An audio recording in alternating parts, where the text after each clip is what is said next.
There we go. Hey, my friends, how are you doing? Hi. Okay, so today I'm super late. I'm so sorry. I was preparing so much stuff. I completely forgot about time for the stream today. So I'm making a coffee right now that will be ready in a second.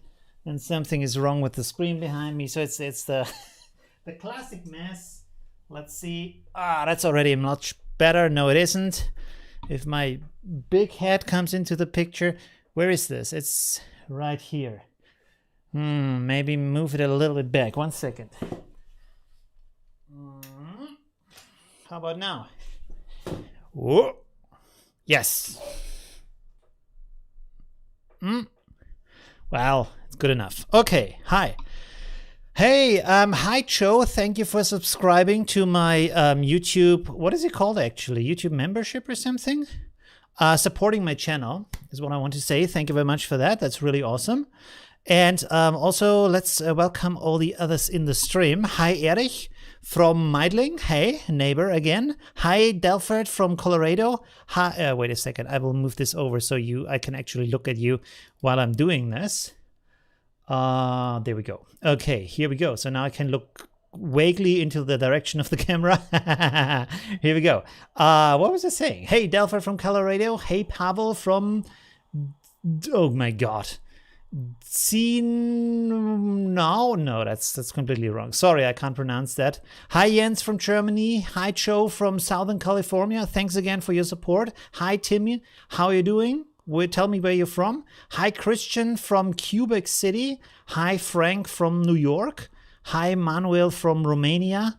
Hi Yat Kong from China. How are you doing? Hi Surisia from Poland. Hi, how are you doing? Greg, hi.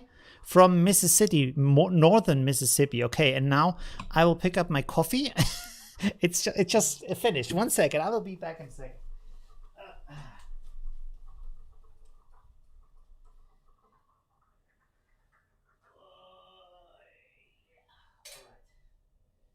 Okay, good.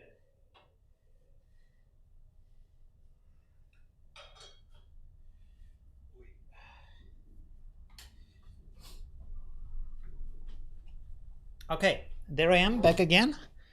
Woo! All right, with my beautiful new coffee cup from Thailand. Look at that.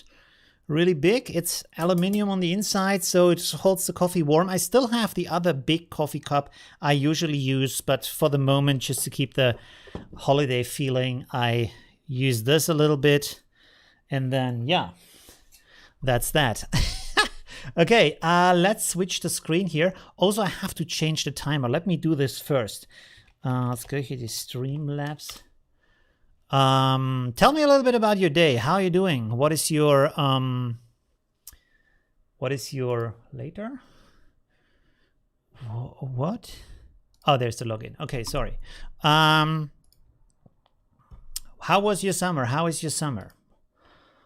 I mean, I don't know about your region, but here in Austria right now, we have very little cases, and also the vaccination is going on good. So people are out and about and doing parties and stuff like that. So that's pretty cool. There's a lot of activity outside. I haven't been outside too much since I came back. But yeah, I should. 1 second. Cloudbot, that sounds good. Timers. And that timer last time didn't work, I remember. Okay, do you see my screen? No, you don't. Okay, that's good. So let's log in here real quick. I also have to test the link. 1 second. Let me look at I was so busy looking up things, reading texts and stuff. A Polish name, just for fun. Vacation time at the Baltic Sea. Okay, that's awesome. I think a lot of people are in vacation right now. On YouTube, this time is known as the summer slump. That means that not a lot of people is there, and so everything is like sleeping a little bit. Like the numbers are getting down from the views and from the clicks and from everything. So yeah. Wait a second, this should be the right link. Let's see if this works. Yes, this works. Okay, good. Let me copy this over because last time that didn't work. So this is the, why is this now a big link? Oh, okay, I see. 1 second. Iconic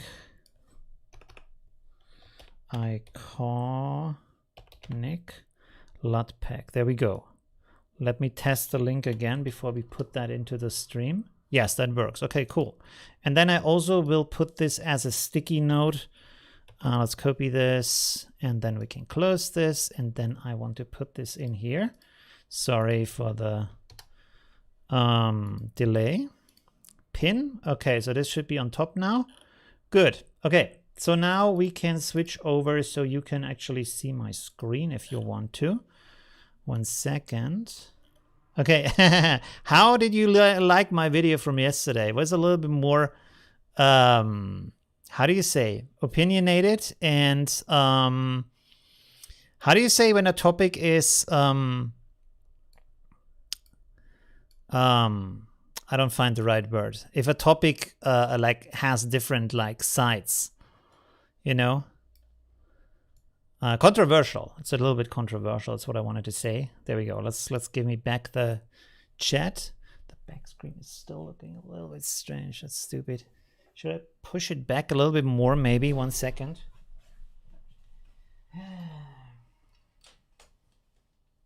At some point, I need to have a permanent green screen that is just always the same, so I can just turn on the light and everything works. Hi Greg from northern Mississippi, Tim from western Colorado. Okay, I already read that. Greg says just got back from Ohio. Wow, pretty nice. I was able, oh, by the way, you have Independence Day today, right? A friend of mine sent me a message about that. I was able to get a night photo of Cincinnati with fireworks. Oh, that's awesome. Pretty cool. Jens says, I did work in my vineyard. Oh, nice. You have a vineyard? Pretty awesome. And also took some pictures from the birds nesting at my house. Awesome. So you make your own wine, like for selling or just for the private use? Is that, can you do? I think you can do that, yes. Delphi says, having a quiet 4th of July. Took shots last night at local fireworks. Oh, again, also, okay, pretty cool. With your Sony RX 100, is that 7 or is it V2? DPI, informative and fun. Yeah, controversial. Yes, that's what it is. I wanted to explain a little bit more about that, by the way. And by the way, I read online about that, and there were so many bad informations about that. It was really surprising that the different things that people wrote about that topic. So let me switch the screen real quick. Boom, there we go. Okay. Okay, so here we have an example to explain this a little bit more before we go into the LUTs, as I promised, and also maybe I'm doing a composite. I'm not sure, because I prepared a composite. I took a really long time to select all of the images, and then I remembered, wait, I wanted to make this stream about LUTs, so I'm not sure we can do both, or like the stream should be short, so maybe not. But anyways, here we have a picture of our assistant. What should we call her? I don't know. Carrie, Nancy, Lucy, whatever you want. Okay, so she is blowing a bubble gum, as you can see. And so now here is the thing with pixels and DPI or PPI or whatever you want to call it. Of course, they are different, but still. Here we have pixels. Look at that. So we make a picture on her bubble. Boom. So now what we do have is we have a picture, very abstract picture that has 3 by 3 pixels resolution, which is a total of 9 pixels, right? Okay, good. So now look at this. If we start, or if she starts to blow up that bubble gum, oh no, why does it work? Okay, I have to push the, look at that. So it's bigger now, right? It's bigger, but we still have 3 by 3 pixels, right? So the resolution, the image resolution of our pixel of our artwork didn't change at all, even though it got bigger. So what does that mean? And by the way, if you ask, do you think like when I have my small bubble balloon, right, like this, and then I blow it up, Does the DPI get higher or does it get lower, right? What would you say? Does it get higher when it's bigger? Is it a higher DPI because it's bigger? Or is it a smaller DPI, right? Or is it the same DPI, basically? What do you think is happening there? If we start small like this, so the resolution of the picture stays the same, right? 3 by 3 pixels, and we blow it up. Is this a higher DPI? Or is this a higher DPI because it's bigger, right? What do you think? What's happening here, right? Because I think this is a good example to think about that, because this is what's actually basically happening, right? So let's look at the chat, what the chat says. Hi, Toad. Greg says it stays the same. Interesting. Okay. Sweet. Perfect way to pass time in the hospital. Oh, I hope you get better soon. Unless you work there, then I wish you a nice work day, of course.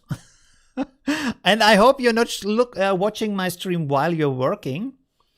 Next to the operation, you know, heart surgery, and then you're just watching my stream, and I don't want to be responsible for that. Stays the same, says Delford. Ali also says the same. Christian says the same. Really? That is interesting. Okay. No, not. It doesn't stay the same, the DPI. So, why not? Why? Here's the thing. In our example, now imagine this is an actual bubble. It's not a photo of a bubble, it's an actual bubble that she's blowing with her bubble gum, right? So, when it's small, this is a certain amount of DPI. And you can see that we have a distance between these dots, right? So we have this amount of dots per inch. Now, if we blow the bubble up and make it bigger, the dots go further apart and they have to cover more space. So that means the bigger the bubble goes, the smaller the DPI is if we keep the same the same resolution of the image, which is still 3 by 3 pixels, right? So now we have 3 by 3 pixels, but they have to spread over a further distance, so the amount of dots per inch is smaller, right? Makes sense, right? Okay, so this is basically what DPI means. But you can see, and this is what I said in my video, that the resolution of the image does not change. It's still 9 pixels in total. It doesn't change, but the DPI is changing. So the resolution of the image in pixels has nothing to do with the DPI. The DPI is what the end result is after you've printed the image, or what the setting of the printing machine is, how the printing machine is built, but not the image. The image can be any kind of resolution. I will show you this in another way. So here I will open 2 pictures. Let me go to download here. So this picture and this picture, it's the same picture. Okay, so look at this. This picture here has a DPI of 1, right? And this picture here is the same picture. It has a DPI of 300, right? It has the same exact pixel resolution, right? So, yeah, this is what I'm saying. If you, of course, would print that with that size, the 300 DPI pixel photo would be small. The 300 DPI pixel would be smaller as a result, printed on paper or any kind of other material, and the 1 DPI picture would be humongous, right? Because you have only 1 pixel or 1 dot per inch, right? Of course, an inch is smaller, but you know what I mean. Anyways, now the other question is, what is actually PPI? What is the difference for that, right? Well, now PPI is when you have a screen, and the screen has a fixed PPI because this is how the screen is built. So let's go to the Apple website real quick. 1 second. Let's go to Apple here. And we're going to look at the new iPhone for a second. So here is something really interesting if you look at that. I looked at one where it compared the iPhone today. Where was that information? Learn more, maybe? 1 second. Where did I find that today? iPhone 12 PPI resolution. Let's see. Boom. No. Oh, maybe this. Yes, here you can see it. This is the right one. Let's look at the chat real quick, what the chat is saying. Whoops, that's the wrong one. Sorry. There we go. DPI will get smaller. Yes. The more DPI, the smaller the picture. Yes. Dots per inch, the more you zoom in, the less of an inch you see. What? The less of an inch you see? The dots, yeah, the dots represent DPI. The dots, but the dots are yeah, dots per inch, right? So that's a fixed size in the real world. It's not a fixed size in the digital world because, and this is the amazing thing. If you look at a picture, it does not exist. There's nothing. It's a virtual picture. This doesn't even have color. It has nothing at all. It's just data on your hard drive. The only way to see that picture is to make it appear on a device that gives it to you in the real world, like a screen or a print. Otherwise, there is no picture at all. This is a simulation of the data, right? And it looks to us like a picture, but actually it's not. And because of that, this can be any size. It doesn't have an inherent size, as also the pixels don't have an inherent size. And the reason for that is that this is basically also the reason why you can zoom into a picture. If a pixel would have a fixed size, you wouldn't be able to zoom into it. You wouldn't be able to make it bigger, right? Well, maybe you can go closer with a microscope maybe, right? Or with a lens, but not like physically make it bigger, because in the real world, a meter is a meter and a mile is a mile and the inch is an inch. It doesn't change. You can't change it. It's fixed like that, right? Okay, let's go back to the screen. So you can see here two things. You have here the iPhone what is that actually? So that's the iPhone mini and that's the iPhone 12. Okay, look at this now. Here you have PPI. And now the iPhone mini, and this is surprising, has 476 PPI, while the iPhone 12, which is not the mini, it's the better version, only has a PPI of 460. Now, you would say, yeah, that sounds worse. That doesn't sound good. But what you have to take into consideration is, when you look at this resolution here, it's 2340 by 1080 compared to the resolution of the 12 version, which is 2532 by 1170. So the resolution of the screen is higher. So why is the PPI lower when the resolution of the screen is higher? Because the device is bigger, the screen is bigger. You see, on the mini it's just 5.4, but on the normal version, the 12 version, it's 6.1.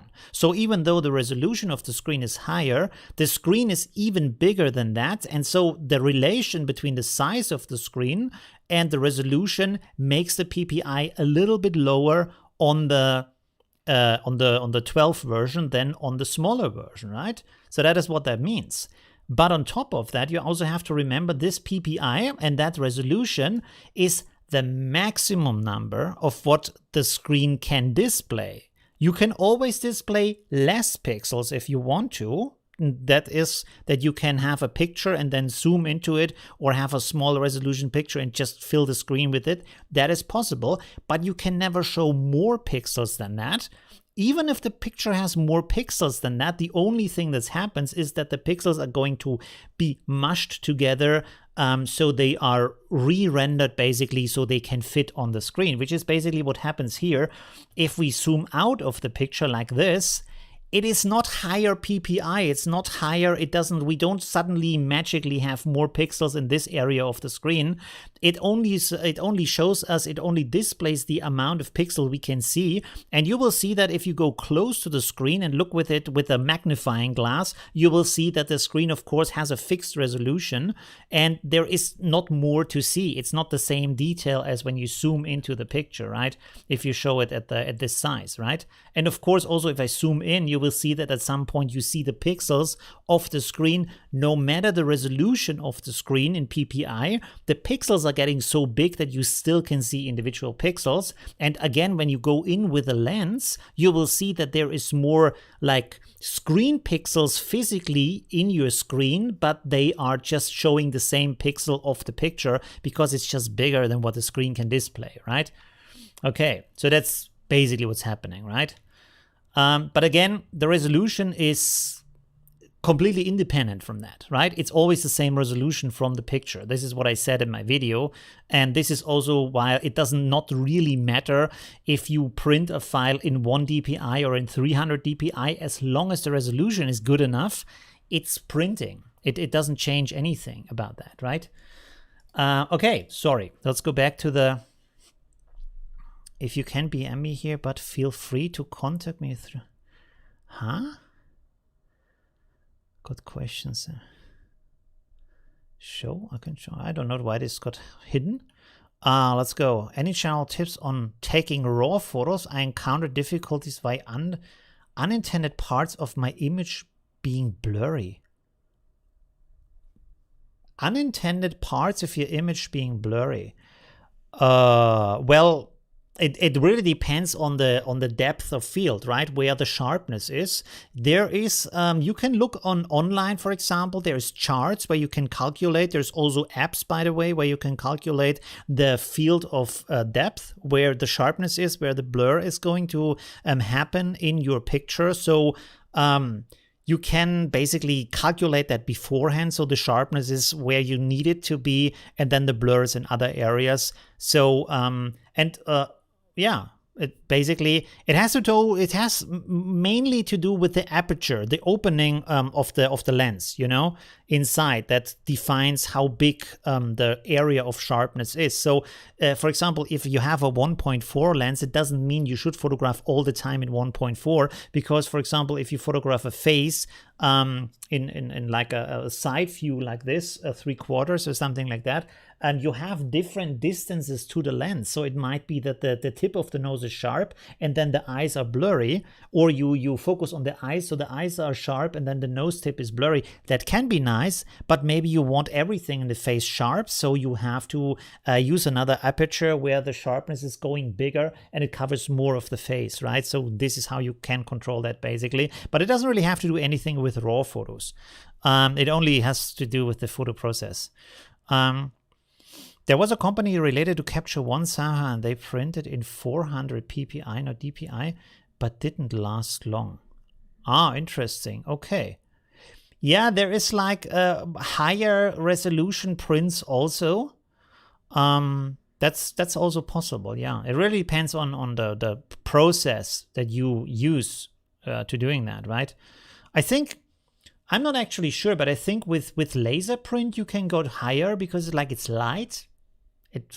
You should be able to go higher with that, right?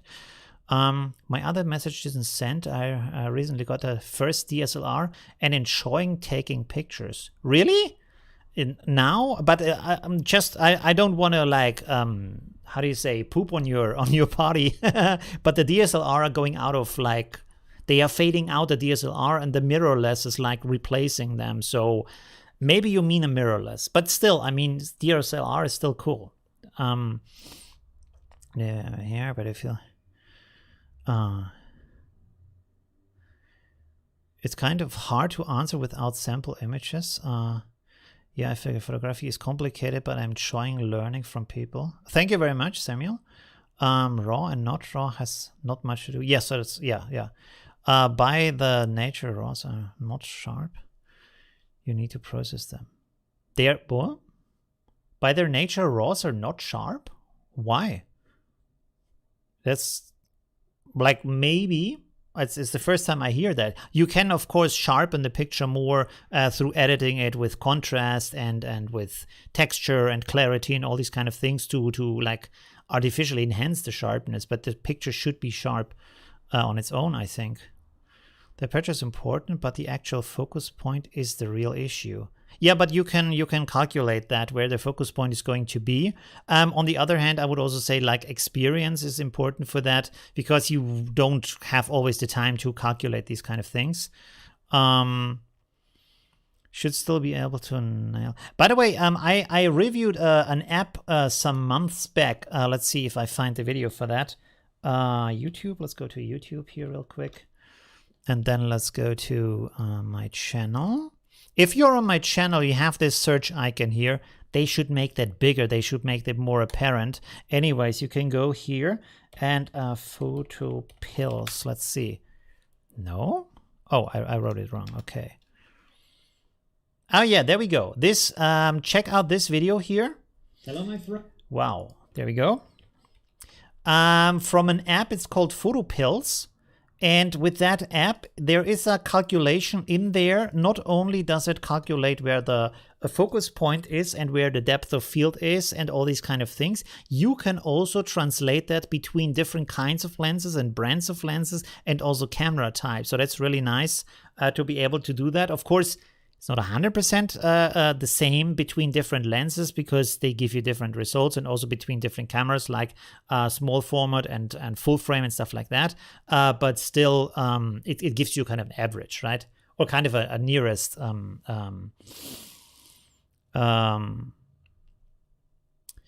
was I say? Kind of a nearest value, yes. Or did I hear about mirrorless cameras being a thing, but I wasn't under the impression DSLR were irrelevant. Well, yeah, the reason is because if you don't have a mirror at all, you can do a lot more things with that, right? And you can do things a lot faster also. For example, the series of pictures you can take in a row is a lot faster with a mirrorless camera. And there's some other like benefits to that. For example, you can, I don't know if you can do this with a DSLR, but you can have silent mode where you have nothing at all.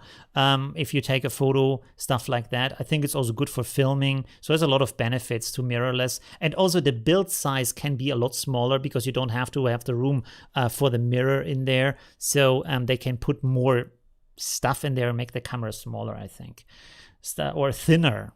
You have to read up on that. I'm not an expert on that. Didn't waste my money. No, it's still good. Don't worry about that. It's still cool. It's still like we are still completely in the transition process, so you can still go for a lot of years with a DSLR and be happy with that, and then at some point change over to a mirrorless. Don't worry about that. There's still a lot of products for that. Okay, let's go for the... My God, these pop-up messages are really annoying on Facebook. I wish there was a way to pause them, and of course they pop up in every tab. All right, there we go. So I wanted to also talk about LUTs, how LUTs work. And so here I have some examples. I also borrowed one of the pictures from my community. I asked you to send me some. This one is by Mary Allison Hill, and I asked to send me some pictures so I can prepare my LUTs for that, so I can test them against several of your pictures to see the kind of effects I can do with the pictures you take. By the way, I was very surprised that when I asked for city pictures, like I said, send me city, skyscraper, and park photos, that most people send park photos. At that moment, I was a little bit shocked because most of my LUTs are not park oriented. They are more city oriented. So yeah, that was really interesting. But I think it still worked out well with the pack. Some pretty cool stuff in here. So I wanted to just use this to show us an example. But before we do that, I quickly want to explain what LUTs actually do. I also do that in my online course, but I just want to like reiterate that real quick in my live stream to give people a better impression of that. Let's pull this over here. Okay, let's have it like this. So let's go like so. I will make a dot here, and then we will fill this with color. Let's make this one red, and then we make the next one, whoops, we make the next one green.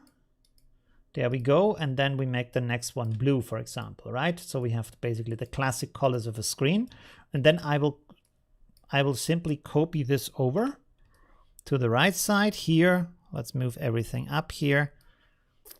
please? No? Okay, just stay there.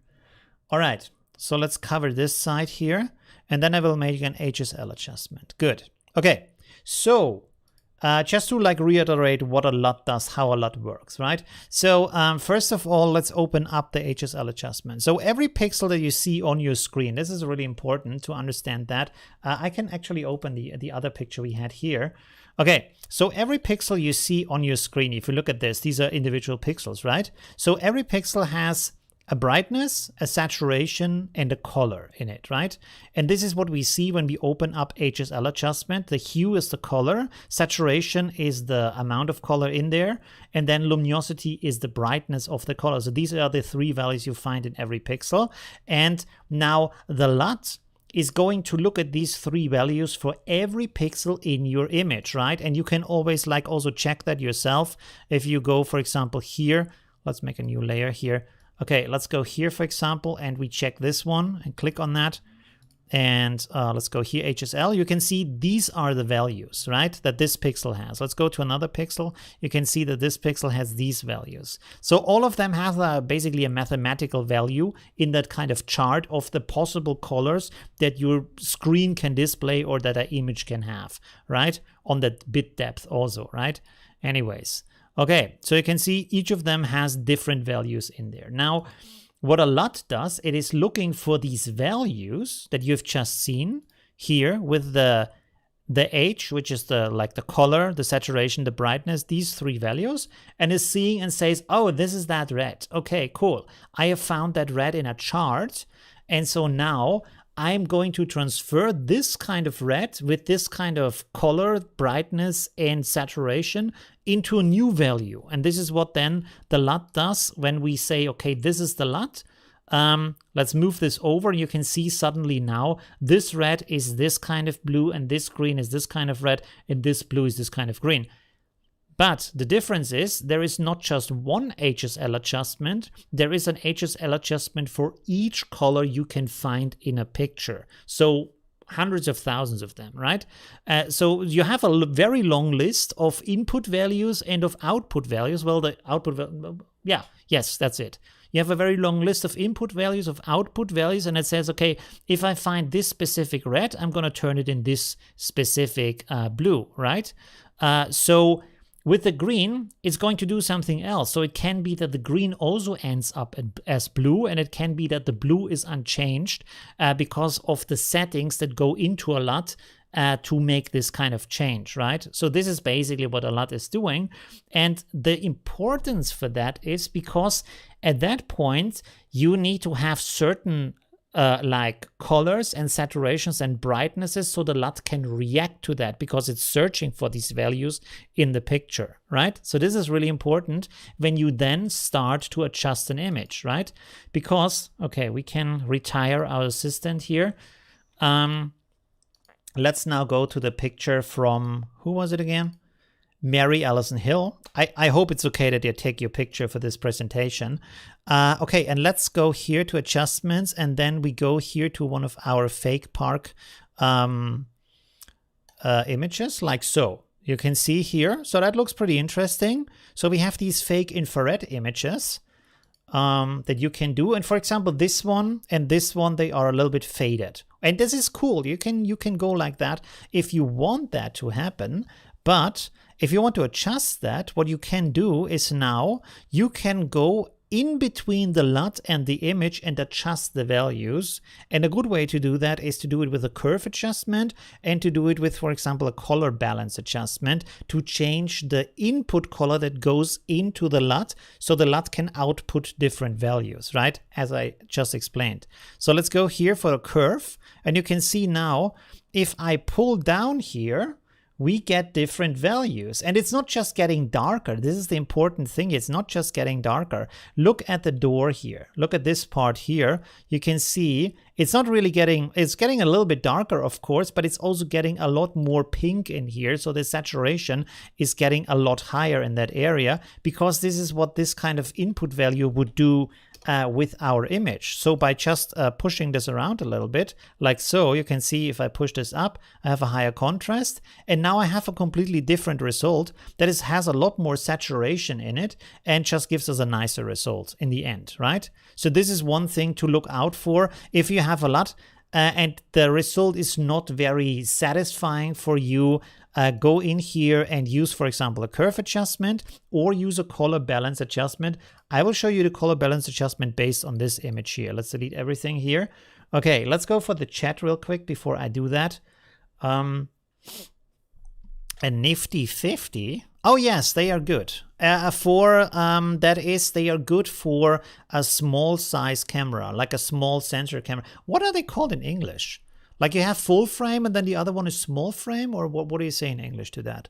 Like the classic DSLR, right? That you have as a layman, is that the right word? Like a normal photographer, right? And for that, the 50 is good. If you have a full frame, you need an 85 instead, right?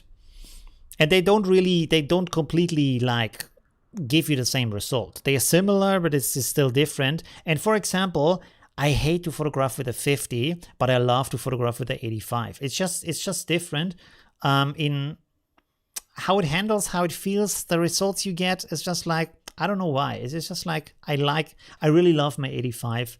And the 50 is like, I always felt like it doesn't show me what I want to see in the picture. So there's some like, how can I say? Some focal lengths that I really don't enjoy using for certain purposes, and others I really like. And I can't really explain it. It's like personal preference. APS-C, is it that? I thought APS-C is a kind of chip, right? Interesting, a kind of sensor. Anyways, I have to read up more on these kind of sensor things, to be honest. Okay. So let's go in here and talk about the, if I bought a new DSLR, the sensor are usually the same and very similar to the ones in the mirrorless. Probably, I don't know. I have no idea about that. I have to read up on that. Okay.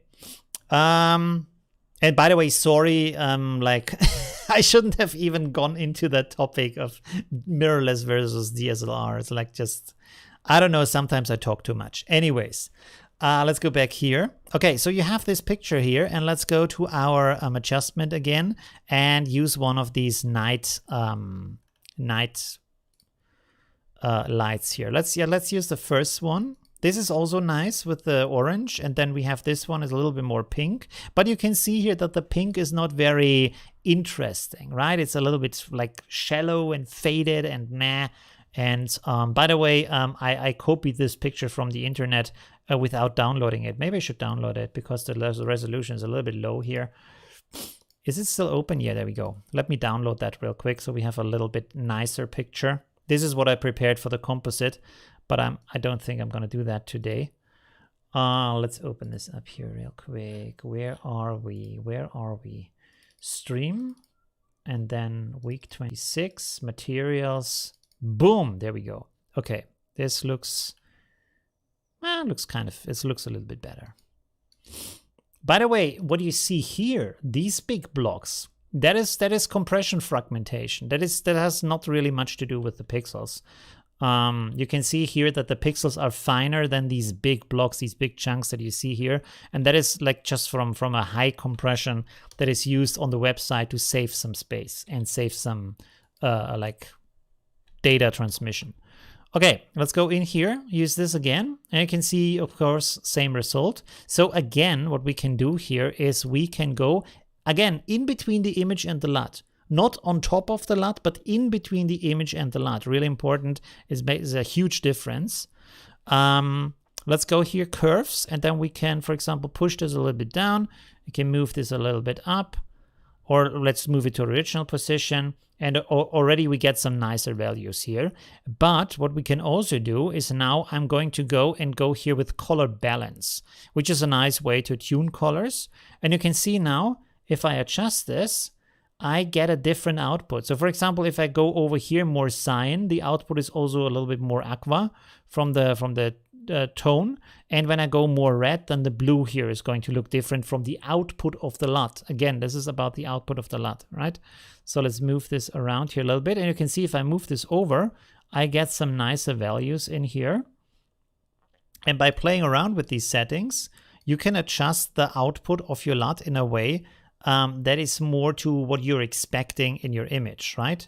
What you're expecting as an output. So as you can see, when we turn this on and off, we have a much nicer image with exactly the same LUT because we changed the input. Now, if we look at the input without the LUT, this is how it changed. So you can see we have changed the background a little bit to more violet, and the orange is a little bit more intense than before, and the contrast is higher, stuff like that. And this will influence then what the LUT is doing with the picture. Now, after we have done, you can also put adjustments on top of the LUT if you want to. You can still go in here and say, okay, let's make another color balance, and you can now adjust the output of the LUT, and you can see how different that is. If I move this around, it doesn't change the sky too much, but it changes the light down here in the city, right? So that's interesting how that changes. This changes the sky now. Can move this over. So as I told you before, this has a very different impact onto the image if the adjustment is on top of the LUT or below the LUT, in between the image and the LUT. So it's really, really important to keep that in mind, right? Okay. And of course, you can do all kinds of other adjustments now that you want to do.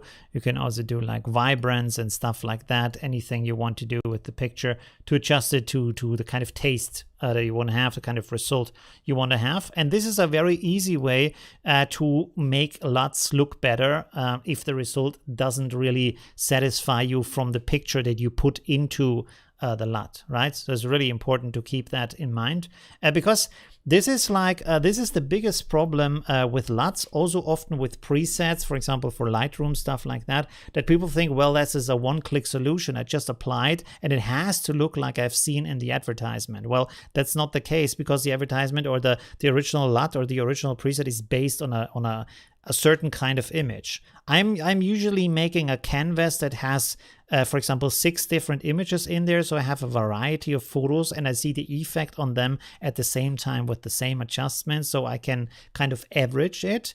And it works for a lot of pictures. For example, a lot of night pictures or a lot of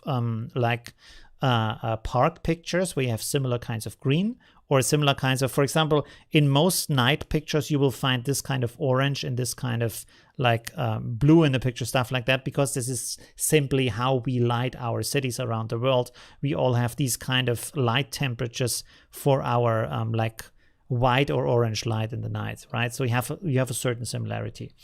Okay, let's look at the chat real quick. Okay.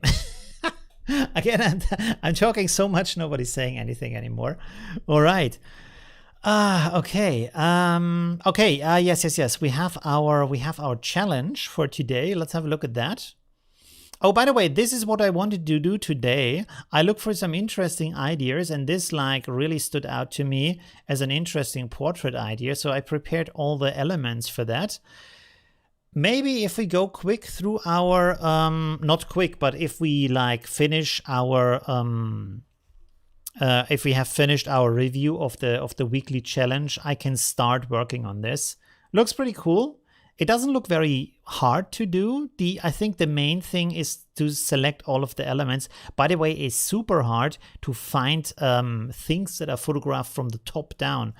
I think the artist has either photographed it himself or he has just taken like 3D pictures or created 3D pictures, because it's super hard to find this kind of top-down perspective. And also here you can see that, for example, if you look at the city or if you look at the car, that the perspective is matching the angle of how distant it is from the middle of the image. So that's done pretty good. I don't think mine will look that good because I don't have these kind of very precise resources, but we can go close to that. Anyways, let's go to our weekly challenge here, which was to apply this LUT. And by the way, if you wonder what kind of LUT is he talking about, if you look at if you look at our chat in the stream, then the sticky chat note is the link to the LUT pack. 1 second, which is this one here, Iconic City LUTs. And I made 3 different packs this time, and also 1 combined pack, which is the Pro pack with all of the LUTs in there. And they have a little bit of topics here. Neon Night, which is these neon things at the night LUTs, and then the art style LUTs, which is these mostly the skyscraper LUTs, and the infrared LUTs, which are a lot of fun to use. And then the cinematic pack, which mostly has the cinematic LUTs in there, and then also some black and white LUTs, which are really nice to use with your photos. Okay, anyways, let's go back to our challenge here. This is the first one by Damien. Pretty awesome. Let's open this up. And then this is the original picture. And at first I thought that he had applied a gradient to the image because that looks really, really cool. But he said, no, it's the actually original image. So this is how it looks in without the LUT on it. And this is the LUT version. And it's really cool. I think like this is kind of, I think this is one of the neon LUTs, right? I guess. Yes, City Neon 2, 50% opacity. So he reduced the opacity a little bit on that. You can see down here. Maybe you have some original colors in there. It's really awesome. And it's also, I actually, instead of the DPI video, I wanted to make a video about using too much color. By the way, let me know in the chat if you want to see this as a video on my channel. So the premise of that tutorial was you're using too much color in your pictures. And then I'm talking about how, for example, in cinema, they are using only 2 colors in most of the scenes. And then I show you how to reduce the colors in your image to make an image more interesting and give it a more artistic style. And even if you look on, for example, Unsplash, let's look there real quick. On these pictures, you can see that a lot of the pictures, especially the nicer pictures, are reduced in the amount of colors they use. For example, you can see here, the amount of colors is reduced to just this green and also this pink here, this peach pink, which is not what sand is as a color. It's more an artificial color, but it still makes it look more interesting. Over here you have this like greenish blue, and then you have the yellow, and there is no other colors in there. So this is often used to make pictures more interesting. Here you can see you have a lot of brown tones, and then you have a little bit of blue tones in the shadow areas. Again, only 2 colors in here basically. There's another one. Of course, there's not too much to see here, so that's easy. Here's another good example. You have red, and then you have green, and the green is all the same over the leaves. Okay, you have a little bit of a blue here, but the blue is matching with the shadow colors, and the orange of the bike is matching with the orange that you find in the lighter parts of the flowers. So again, this is reduced in the amount of colors, and because of that, the picture is more artistic and has more of an expression. So this is what the tutorial is about, and I'm going to show you how to do that in the tutorial. Let me know if that's interesting. I was a little bit like, maybe that's not enough. But now when I talk about it, I feel like actually it's pretty good. It's pretty interesting because it's also, I feel a lot of people ask me about that, and it's kind of hard to do that, to do this kind of reduction and make the picture more interesting and give it more of an expression, right? Okay, let's go back to the review here. What does the chat say, by the way? Any? No? Oh, there we go. Full frame, not full frame. I like the movie 1917, great color grading. Movie 1917, I don't know that movie. Is that a new movie or an old movie? Oh, it's from 2019? Isn't that Dunhurst, or what is it called? It has the same poster. Dunkirk. Wait a second. Let me open here a new one. Dunkirk.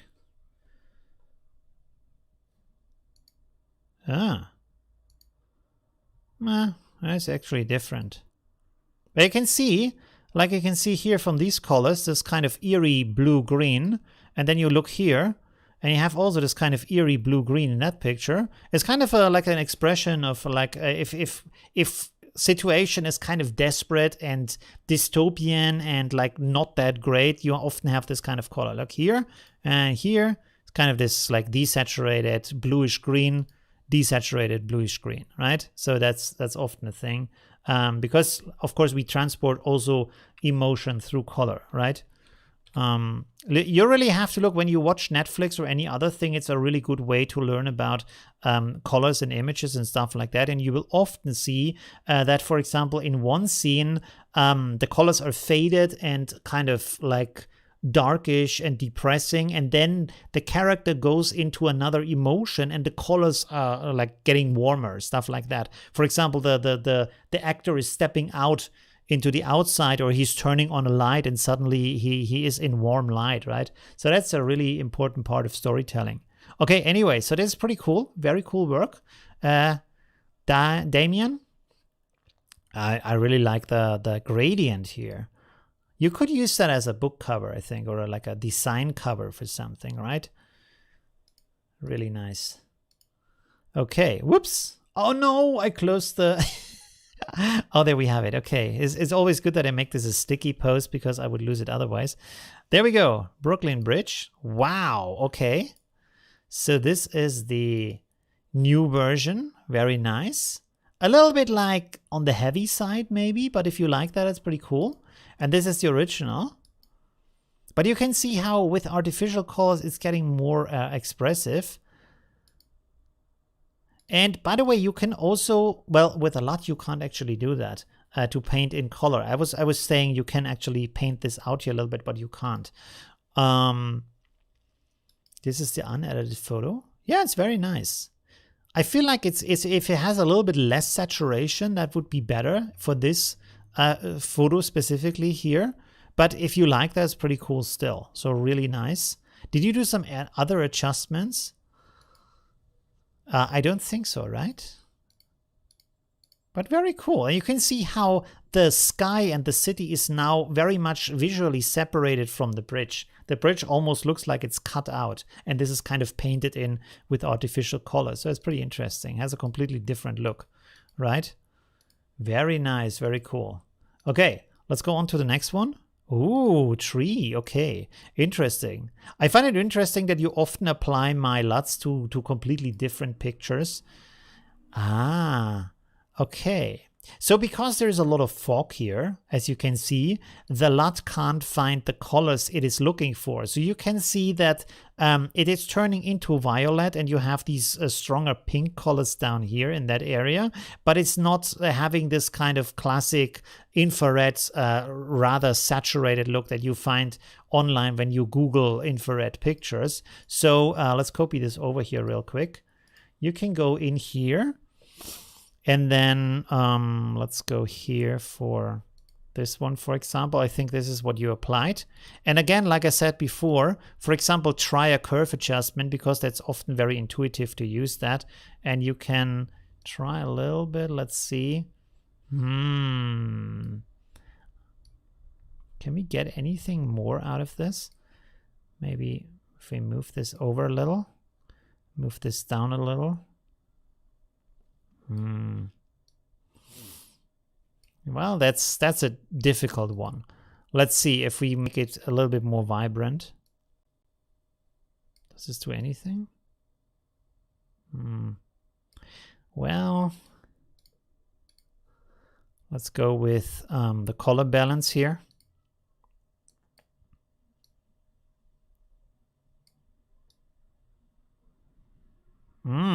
Okay, so here you can see if I turn this and make it more green, we get a more intense violet.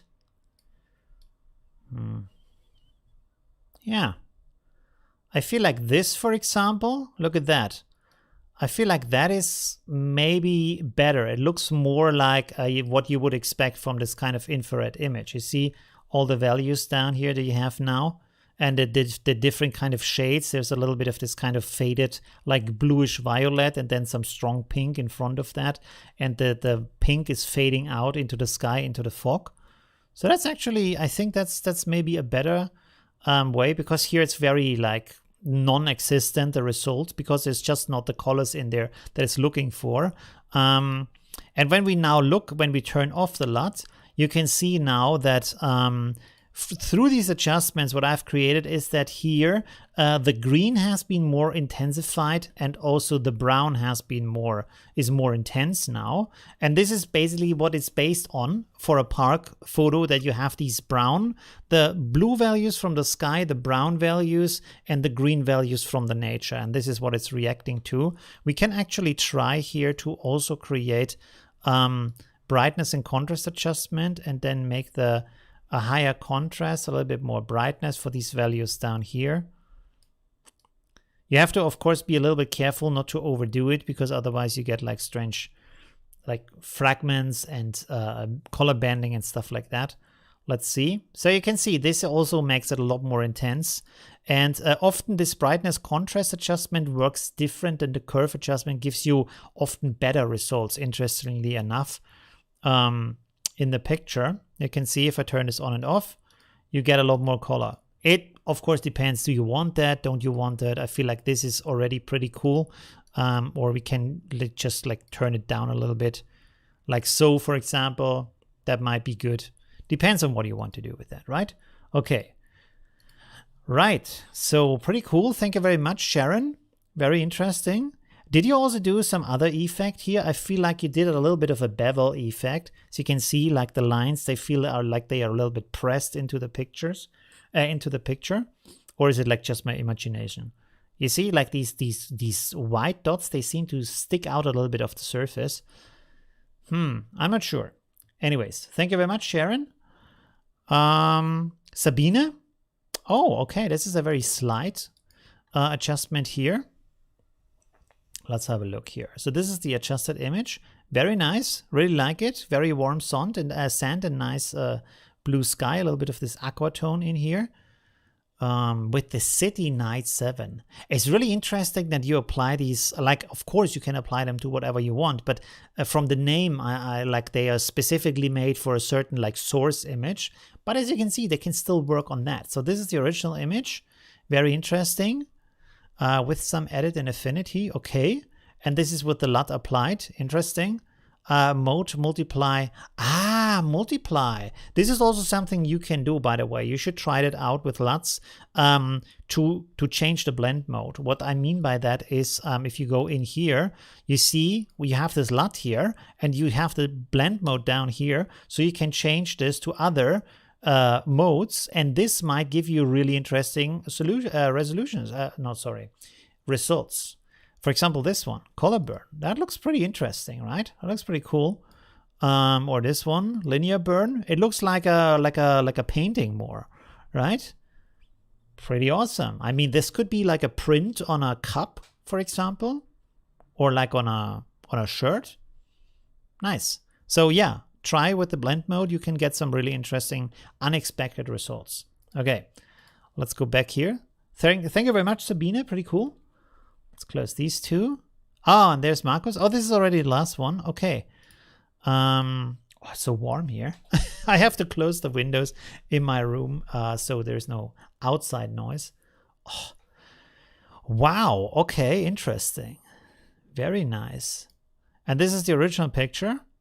Yeah, you can see there's a lot of these green values here, and they are picked up and then turned into this kind of pink. Again, with some adjustments with your curve, for example, or the other adjustments, you can like get different results. What you can also do, by the way, let's copy this over here real quick. In here, new from clipboard.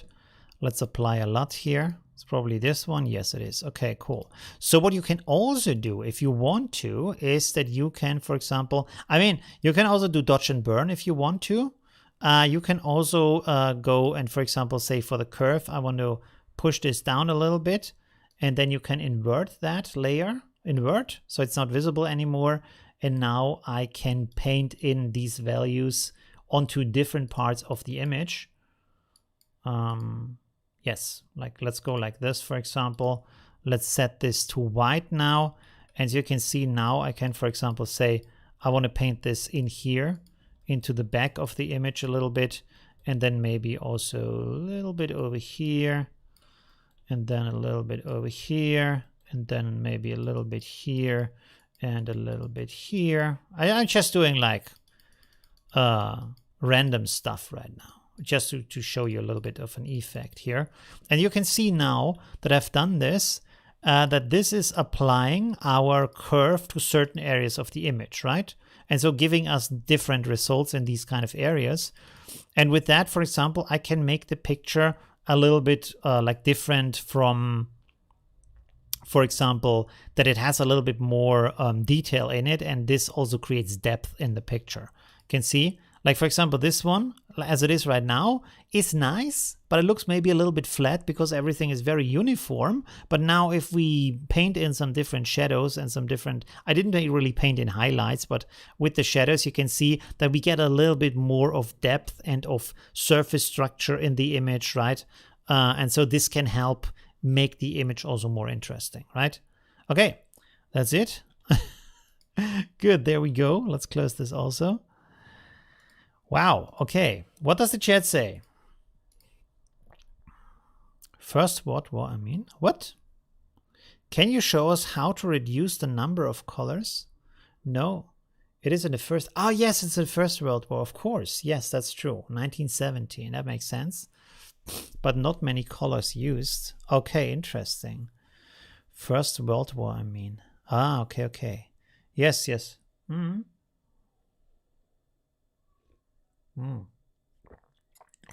Okay. Should we what is the time? So we still have an hour basically. I didn't really expect to go that quickly through all the review and the explanation today. So we can now work a little bit on this kind of setup here, right? Let's open this up. I have prepared the picture, but I did not cut out anything so far. So we still have to do that. This is the lady I want to work with here. Let's crop this 4:3, so it is good for Instagram. By the way, today I read a post that Instagram is going to go more into the area of videos and shopping and messages, which is really strange and kind of unexpected, and I don't know why they're doing that. It feels like a 180-degree change from what they are doing right now. I think they are maybe a little bit intimidated by what TikTok is doing, but I really don't feel like that's a good decision to do that. But maybe it's also that Facebook feels a little bit too much competition from Instagram, and maybe this is why they want to shut it down or something. I don't know. It's kind of strange. I don't know where Instagram is going. There we go. Okay, so we have this.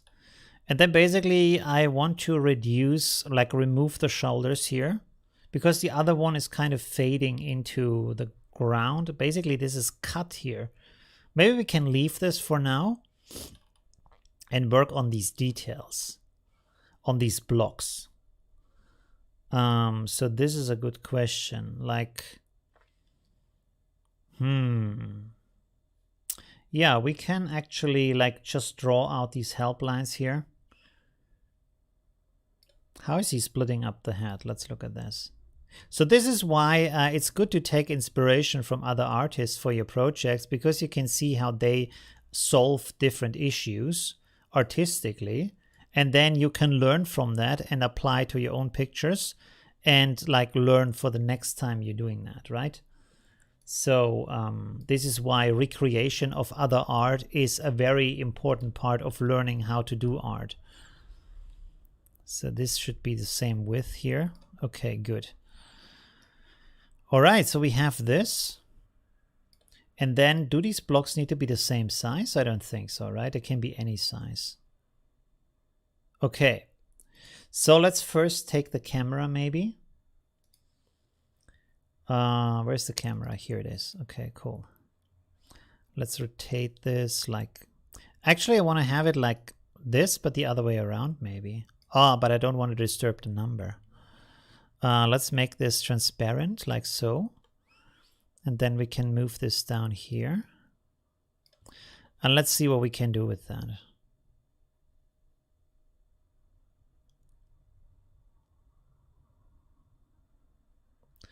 Should that be here? But then it's a little bit like, maybe just keep it up here.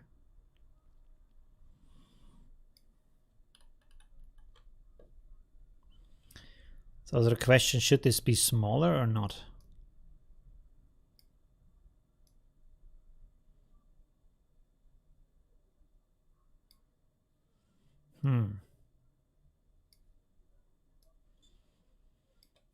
So there's always like a lot of artistic decisions going into these works. Let's see how this is done here. Here we have an example with a camera, and it's on top of the head, not on top of the eye. So that's really interesting. And then the head is just behind that. And it's just cut. Okay, that makes sense.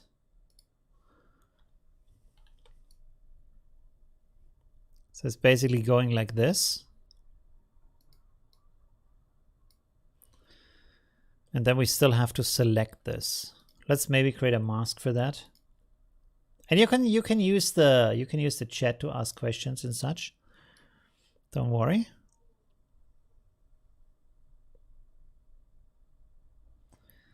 Let's make a selection here.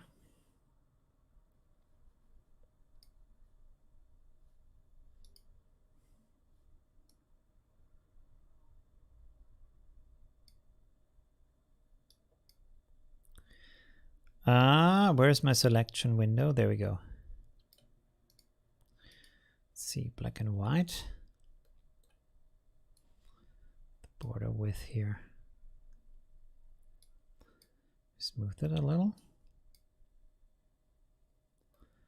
Why is it so bad down here?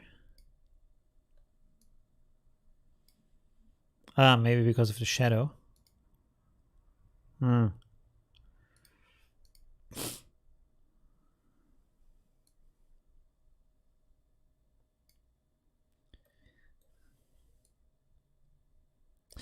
Let me close the chat window so I can see the chat over here on the left. Anyone saying something? No. Okay. But please feel free to use the chat.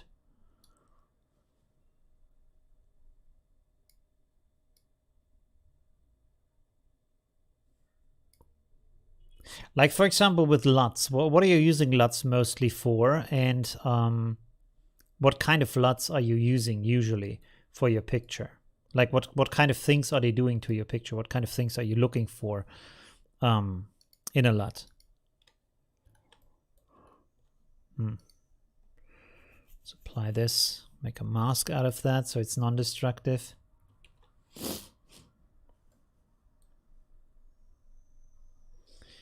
And then maybe cut it here. That looks pretty good with these like...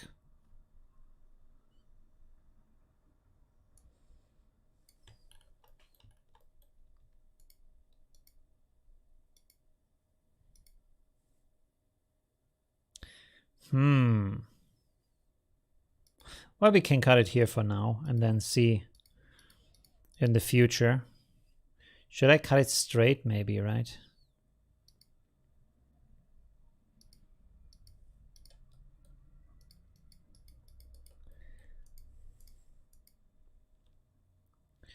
So let's go here.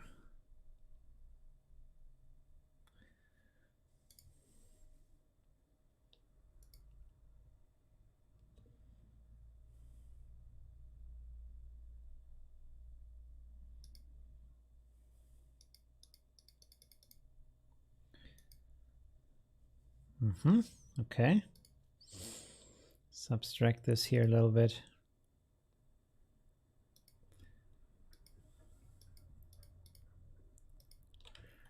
All right. So I can simply paint this out now.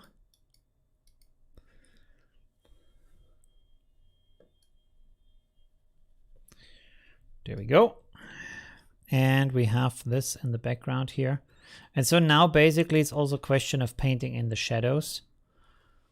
But let's just block in the elements. Maybe I should work a little bit faster on that. Just blocking in the elements for now. and then we can get a little bit more precise afterwards. So let's see. What else do we have here to work with? We have a compass. We have a map. This is the background, by the way, so this is the wrong map. And then we also have the umbrella. Okay, cool. Good. So let's place these in here. I will save this real quick.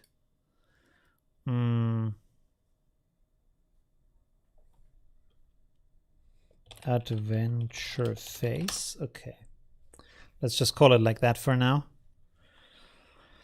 Let me quickly remove this here. Let's rasterize that and then rename that umbrella. There we go. And then I would simply copy out that part here so we don't have too much stuff here. And then let's select this real quick. That's the wrong layer. Ah, come on.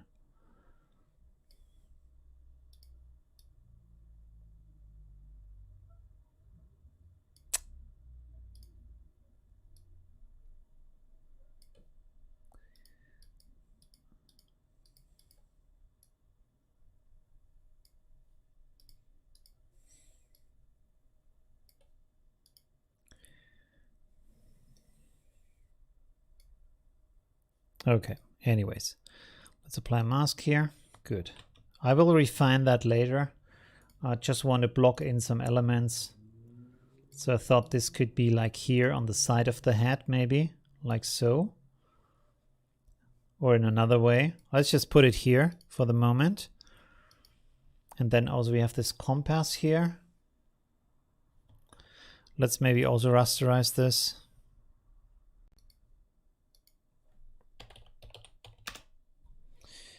And then make a selection. Actually, let's make the selection like this.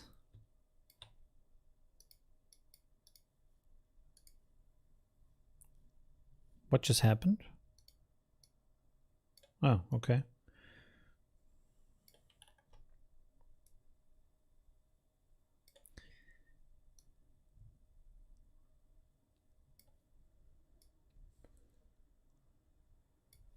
This is a quick trick to make a circle selection around an object, is to just use an ellipse and then control click.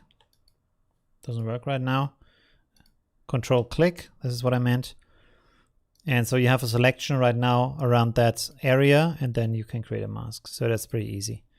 And now you can of course delete the ellipse. You don't need that anymore. Deselect, and now you have your... What is going on right now? This is still big because there's still the other stuff around that. So we could basically put this here if we want to. That is kind of interfering with the umbrella though. Should I put the umbrella somewhere else? Maybe down here? Can make it smaller.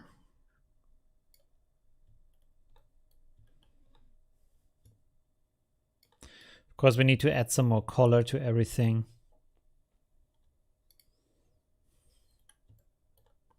And then we also have the map, and the map is just basically multiplied onto the skin and then maybe reduced a little bit from the details. So it's not too intrusive here.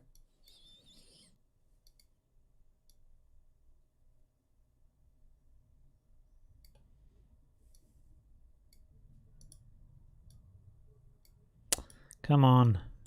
There we go. That looks a lot better. So you can see with the source range, I'm reducing the areas that are lighter and only the darker areas are showing through.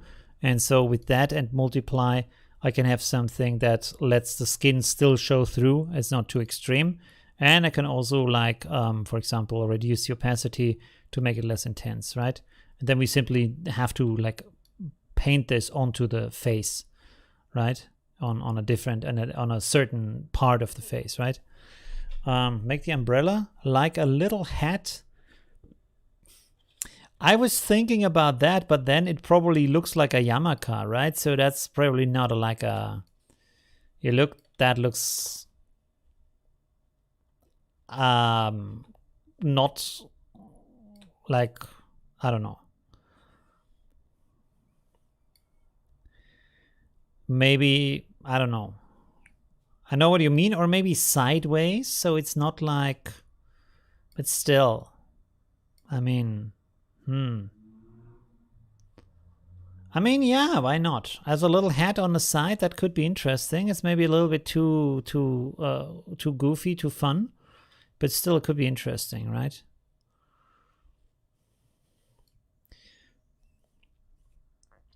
Okay, so now that we have that, we can think about the different blocks that we want to use here.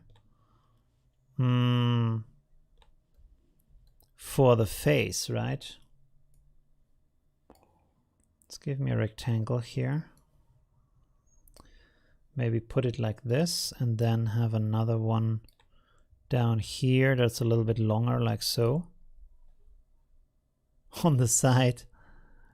Ah, yeah, okay, on the side. Yes, yes, yes. Okay, let me look at the source here. What is he doing? I guess these different blocks here. But, well, they are overlapping here on that area.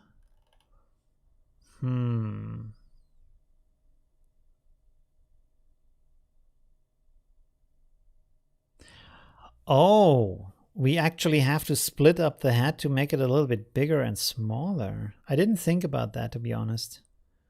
Okay, let's try this in one area to see how good that works and what we can do with that. Let's go with this area down here. Let's make a selection. Woo! Okay, there we go. Why doesn't the selection thing not work today? Oh, it does. It does. It just doesn't show up. Okay, good. So we have that area here. Let's copy this over.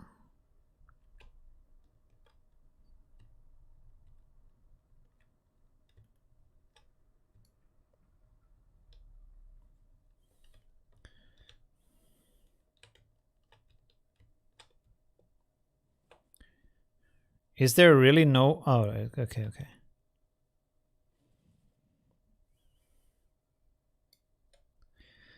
One second. Let's reduce some stuff here. Where's the map? Let's call this map here.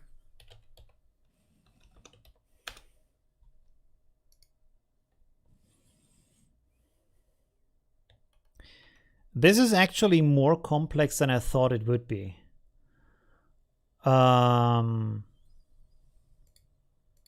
It looked so easy here. It's not so easy when you actually do it.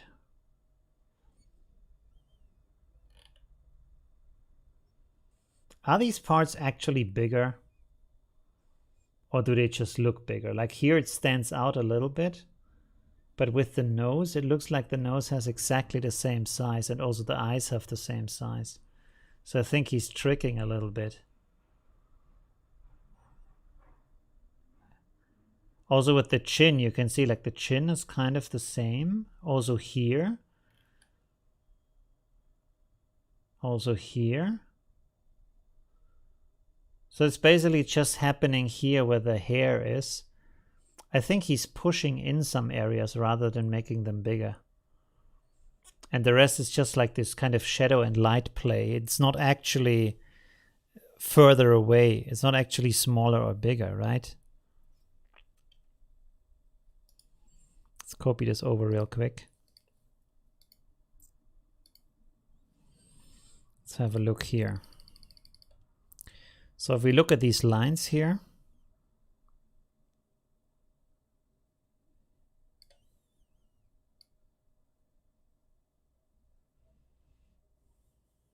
it's actually a little bit different.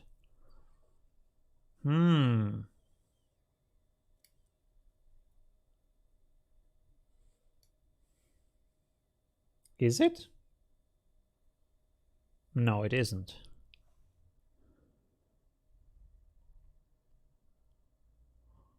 No,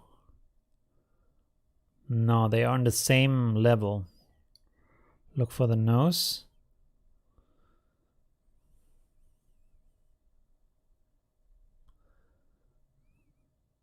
Maybe it's a little bit offset, but not different size.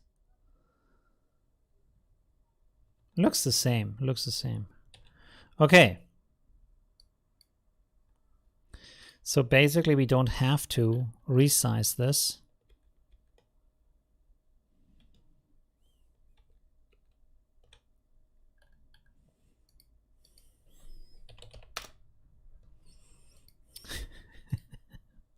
Man, I thought this is gonna be so easy. It looked so easy when I looked at it, and it's not easy at all. I don't even know how to paint the shadow in here to make it look nice. It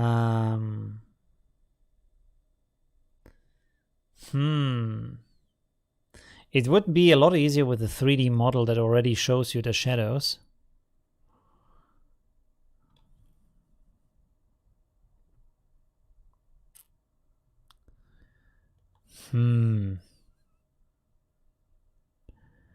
Well, that that wasn't a good idea. Okay. Would you consider participating in Benny Productions' contest of medieval themed photography manipulation, but made on Affinity Photo? I wonder if you could achieve... Oh, interesting. Benny Production medieval themed photo manipulation. Did he do a new contest or what? Let's have a look real quick. No, let's go to YouTube. 1 second.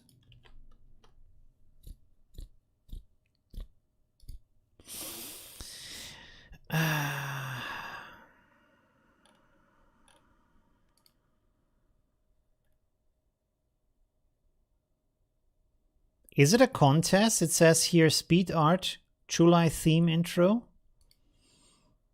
Lady. No, I don't want to have the sound, sorry. Okay. You can find all the info about participating on this link. Interesting. Unlimited photo loot with Avanto elements. Really? Oh no, this is just an advertisement. This is affiliate link, right? Yeah, okay. Watch intro. Let's go. Last month. Okay. Use at least one of the provided photos. Okay, interesting. Keep it in line with the current theme. No more than one entry allowed. No offensive content allowed. Interesting. Okay. And he makes like a huge website for that too. Maybe I should do that too with my challenges. If I do a composition challenge at least. Pretty awesome. Okay, I will bookmark that. I will check that out and see what I can do with that. That would actually be an interesting video, right? Yes. When is the end? Below you can watch the intro. This, or is it 1 month or what? Photo rules submit. 24th of July. So that is 20 days. Yeah, I can try that. It's pretty cool. Let's look at the resources that we get here. Download, which is also a good idea, by the way. Oh, it's just 2 pictures. Okay, interesting. Oh, it's just him and the text. That's the resources. What the hell? This month there is just 1 photo. Oh, there's just 1 photo. You can download it here. Okay. I understand. So we have this picture of him. Interesting. I wanted to do more like that anyways. Also with pictures of me, or also I try to find new models on Facebook to work with them. So let's see. That's actually nice resolution here. What do we actually have? Let's see here. Details. 1700 by 3000. That's good enough. Okay, pretty cool. And then, yeah, I can check out the video, what he's doing. Let's see. I'm doing some sketching around that. By the way, I'm also gonna order a new Wacom sketch pad so I can like paint more in the video. And yeah, pretty cool. We can do that. Because to be honest, really honest right now, I have no idea at this moment how I should do that shadow thing here, other than using a 3D software that I'm not really good at using. So, how would you do that? It looks so easy here. It's not easy at all. I mean, I understand how to draw in a shadow and make this highlight line, but the thing is, if you look at the picture, oh, I already closed it again. Sorry. If you look at the picture here, copy, and then go here to new. Let's go here. So the thing is, you can see that this is getting smaller here, but then not over here. Well, of course, that kind of makes sense, right?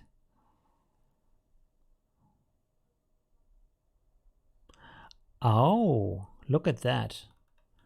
So this is just a structure on top of the photo, where this is getting darker, and then there's a bright line here, and then there's a dark line here. Let's give that a try. Okay, so sorry, this is like super experimental here right now, what you're watching. Anyways, so let's do this, and then let's convert to curves. And then we want to move in this side here. If I find the right tool, there we go. Thank you very much. So I want to move this in here. And then basically fill this maybe with a gradient. Let's sample this color here. Let's sample this color here actually. And then let's sample this color here. A little bit darker, but still skin shadow type color. Let's rotate the gradient.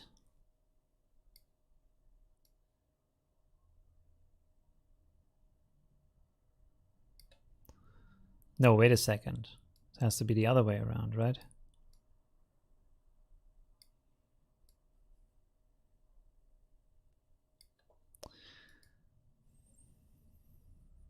Let's multiply this. Color burn? No. Linear burn? Maybe linear burn. Okay. Let's make a new layer.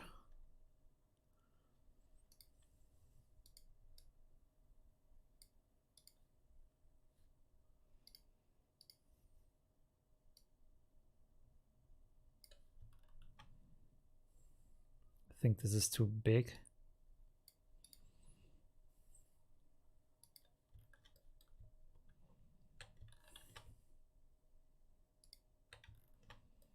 So here we have our bright line.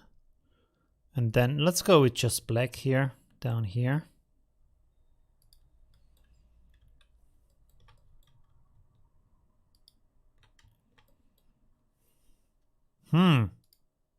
Multiply? No, multiply is not the right one.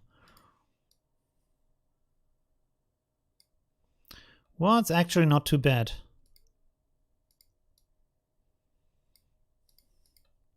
I feel like the colors are off, but otherwise, this is, I'm sorry, it's like so bad right now. Okay, maybe I should not try things on live stream that I've never done before, because this does not look good at all. Okay. Yeah, I think it's kind of not super interesting to watch me try to figure this out. I have no idea how to make these shadows, and he uses a lot bigger lines here. I pretty kind of think he did that stuff with 3D software. I'm not sure. Maybe he has a video of that. It looks so easy, but it's not easy at all. Damn it. Okay, interesting. What else should we do? Because this was a fail first time, I think, in my stream that completely didn't work out what I wanted to do. Yeah, what else do you want to do? Because this is not working. We could talk about ideas for the thing from Benny Productions, right? Maybe that's interesting. Should it be, I mean, Is it horizontal or vertical, what he wants to have? Probably more vertical, right? I guess. I don't know. Probably better for the screen.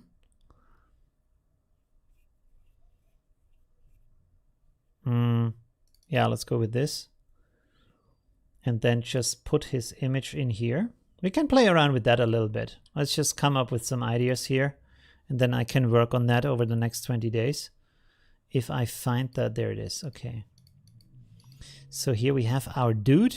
I want to make more stuff, like get more his quality anyways in my channel. Although the way he's like kneeling here, it kind of screams vertical, but anyways. Check before contest. Yeah. Alien. Yeah, the last month was pretty cool. That was pretty nice. So the idea is to do something medieval here.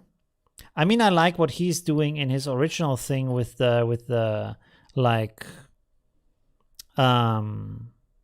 how do you say, volcano. So that could be interesting. Of course, also we can look at Pinterest to get some ideas what we can do with that.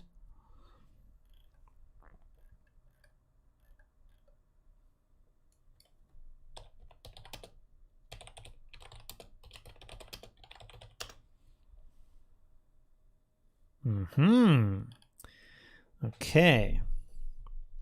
Forest could be an idea.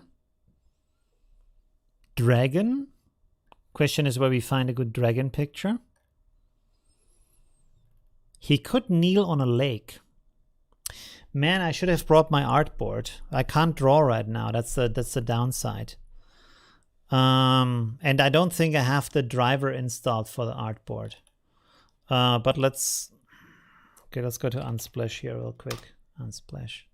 Let's, by the way, let's go here, and then I want to make a bigger resolution. Oh, this is actually a big resolution already. Let's go here, like so. And then I'm going to, no, sorry, this was not what I wanted to do. Let's rasterize this real quick, rasterize, and then I'm going to go like this and this. No, what the? Why is this not snapping? There we go. Snappy snap. And again. There we go. Okay, good. This is my trick on how to do thirds. You can see it. So now it snaps here. So I have my thirds here. And then I can simply snap this down here. And then I stretch it out like so. And I have my thirds here. Boom. Okay. So this is an easy way to do that. Or any kind of other division. All right. And so now we can basically use our dude here. Just zoom in here. And this we can use as a composition 1, basically, right? Okay, so let's go here, lake. I'm sure I'm not gonna find images that I'm looking for. Let's go for forest. Why is this big at the moment? Let's take this here, copy. No, what's happening? There we go. Okay. So let's put it like this, for example. So the idea is there's a forest in the background, and then in the foreground, let's say, let's put this like so. Give me a bigger brush, make it harder.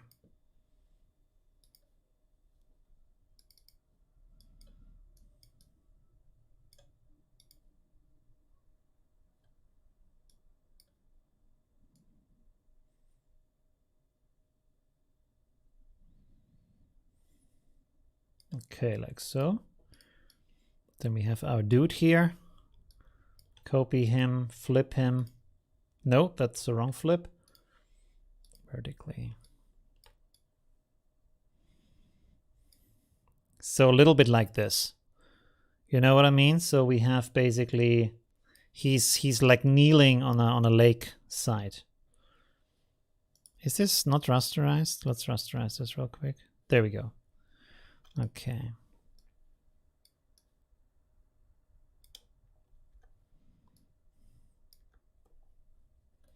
So this could maybe be a thing. Could be interesting. Of course, with some better color stuff like that, this could be one composition where he's like kneeling there. Maybe there's someone in the water here. Maybe like a lady in the, I don't know. You know what I mean? I don't have the right pictures here.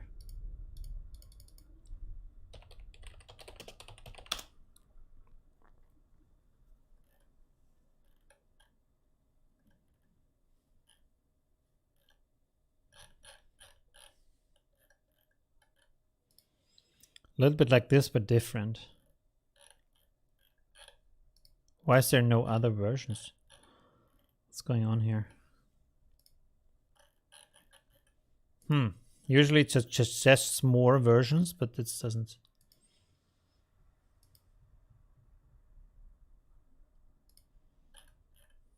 There we go.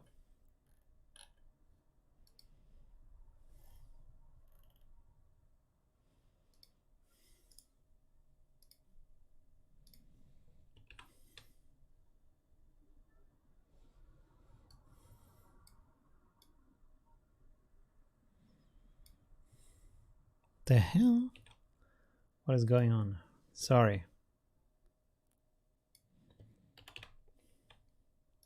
No.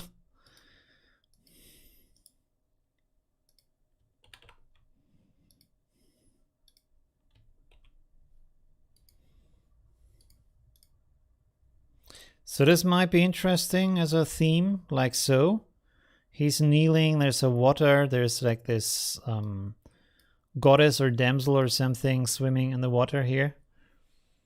That could be one thing.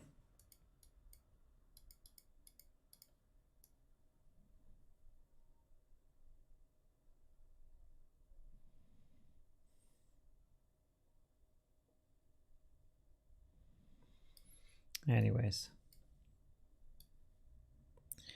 Did that move down a little bit? I feel like... Oh, sorry, that was the wrong one. There we go. So this could be one.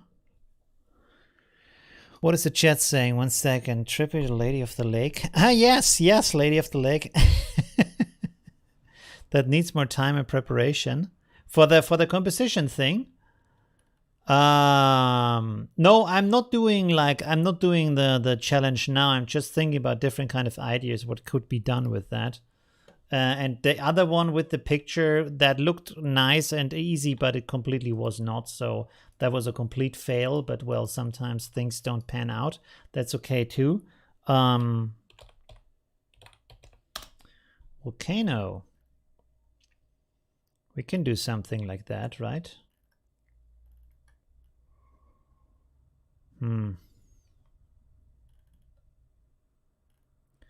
I really feel more like this would be a scene because of his kneeling where he's like, oh man, this is not too bad here. Let's take this here. In the background again. Stretch this out. Maybe see the side to that. But what is the reason? Why would he... Let's make it like this. Why would he kneel there? You know what I mean? What's the purpose of that?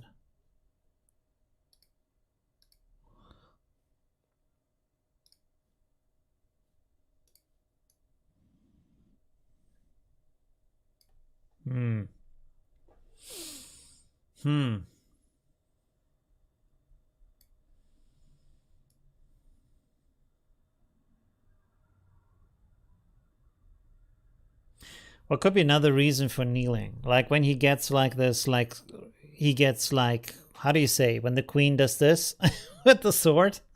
But then we see him from the front. What could be other reasons for him to kneel?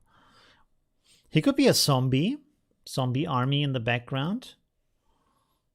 But where do we find all these zombies?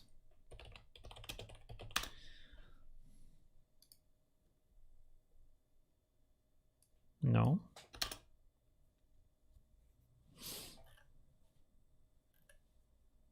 Yeah, okay, maybe not. Maybe that's not good for the stream. I don't know if that's like by his sword. Does he kill her? No, not really. Maybe it's just like sad or something, you know? Or she's reaching something up to him or something. I don't know. She could hold something. I don't know how to do that, by the way. If maybe I find a model that is doing that and I can photograph that.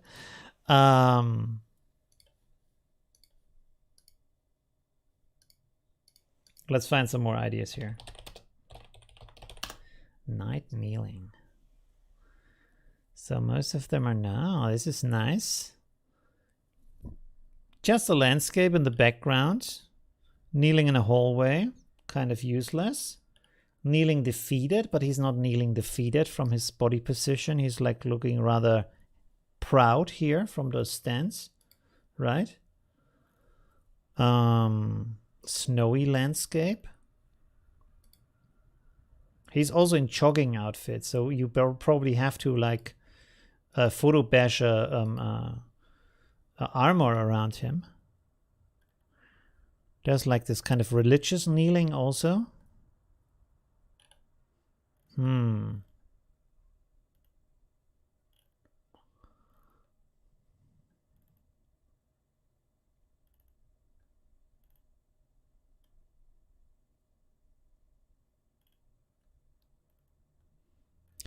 It is kind of like unfortunate that he's kneeling at the camera, because then if he wouldn't like, if it was from the side, you could have an interaction with something else. But if he's looking right at the camera, what could you do?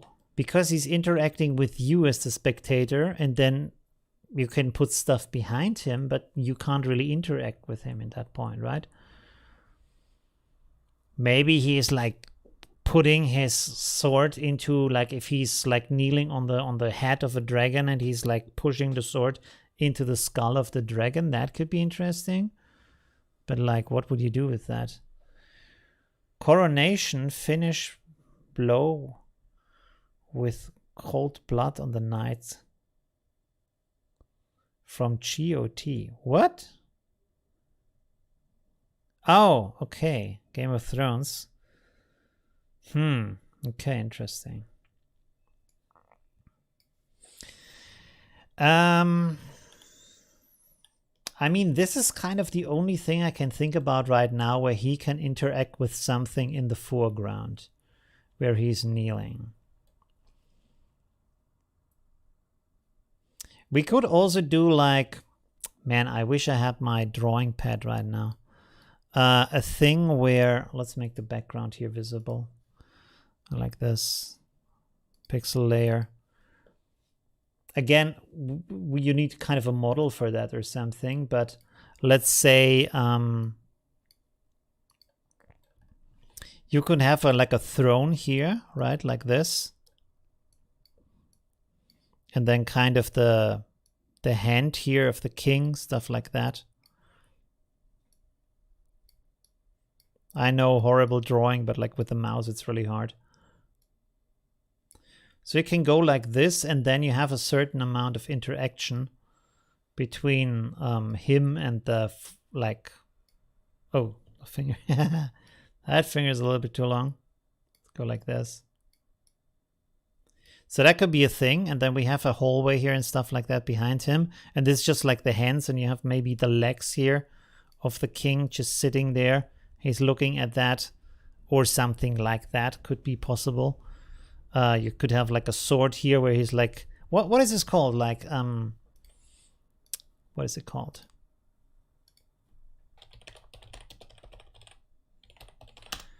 No.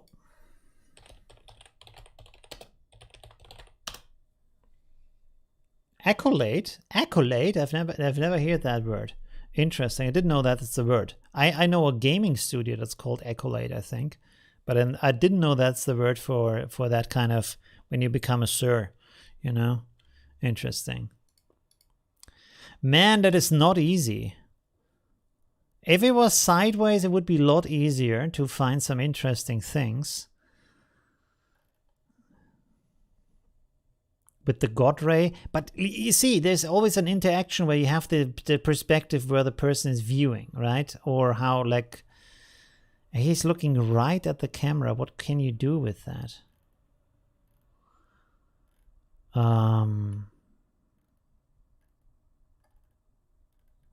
And it's also like a completely frontal perspective. It's not like viewing him from below or from top down. So you have some kind of power dynamic. It's just like completely from the front. So, I mean,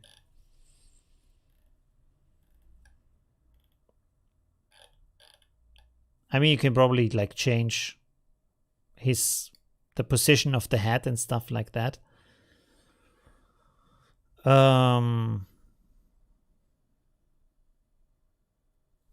I have no idea. Sorry. I really have no idea right now what I could do with that.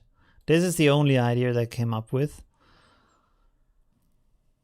This is probably pretty hard to do unless I take my own photos to do that. The volcano is nice, but why is he kneeling there, right? What's the reason for that? You could maybe go sci-fi. Let's make him a little bit smaller here and make a new layer. And then say, for example, let's say he is like on a platform, right? Like this, or like in the air. And then maybe behind him, there's like let's say there's like this huge room on the side with like tons of people here. Whoa, that's not good. Like so, really big arena or something with tons of people on the side. And he's just like kneeling, like floating in the middle of that. That could be interesting, right? That's wrong. Maybe some stuff behind him or such. Maybe he is kneeling in a arena. Let's go here.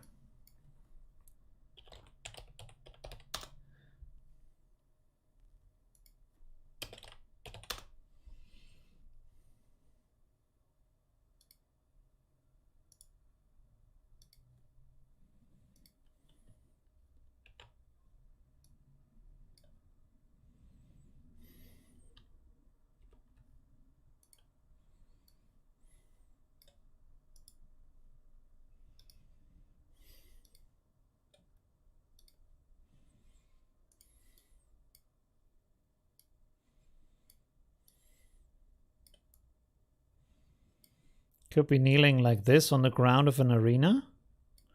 That could be interesting. Like, imagine the people not there right now, of course, because they are too distracting. But that could be a thing. Just paint these dudes out here. Like so. Maybe there's a beast that he has just slain or something.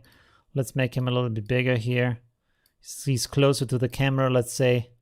Like so. That could be a thing, maybe.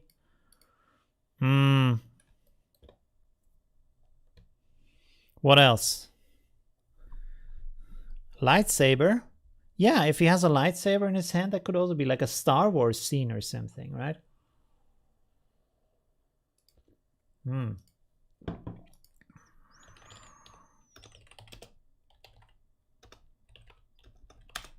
Nope.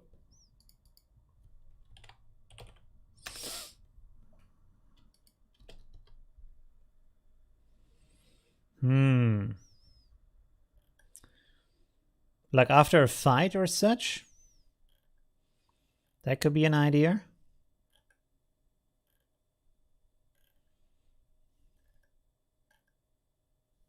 He could also be like a beggar or a monk. Like I guess most people are gonna say, okay, this is a sword, but maybe he's a monk who is kneeling, and then maybe he is like, that could be interesting. Wait a second.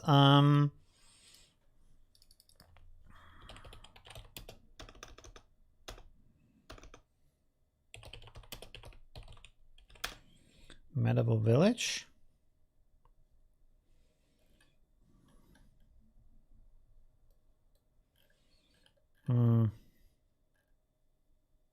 Yeah, this. Let's go like this here. Copy image. Let's go over here. Let's go here for this part. Put this in here. Make a new group so I can like mask that. Mask to below. Okay, like this. And now what we need is a kneeling monk. Ideally from the front.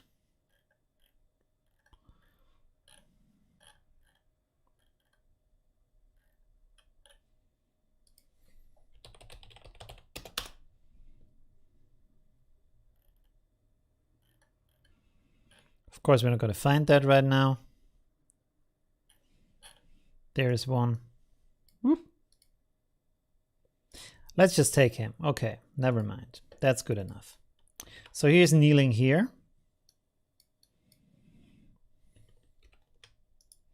Let's rasterize this, remove the background real quick.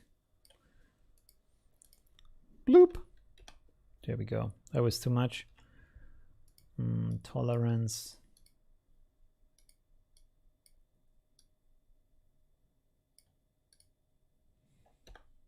There we go.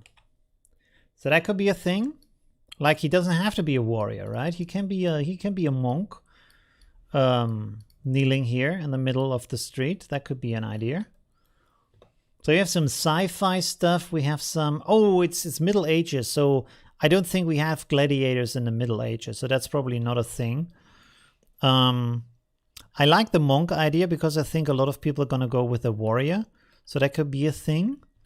He could be a leper. What else could he be? If he's not a warrior, right? I mean, maybe a zombie would also be nice. Middle, like medieval zombie kind of scene. That would be interesting. Dragon Slayer is still a possibility with that thing here. Let's look for dragon real quick. No.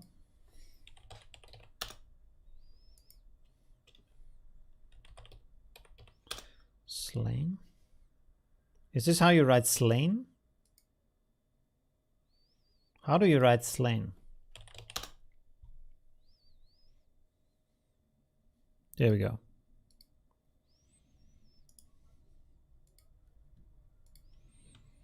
Put that here. That's wrong. There we go. So just have this. Could be in the foreground, could be in the background, doesn't really matter. Which one is this? This is down here.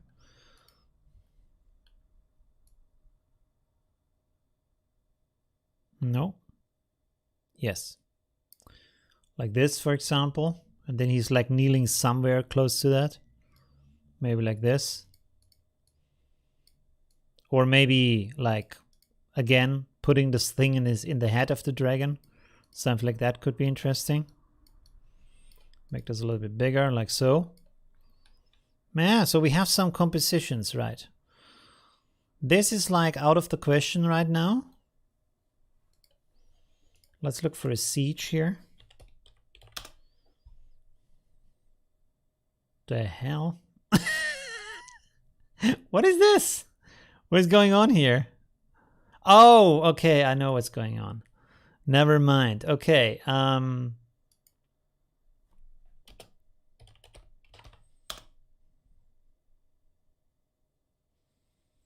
siege.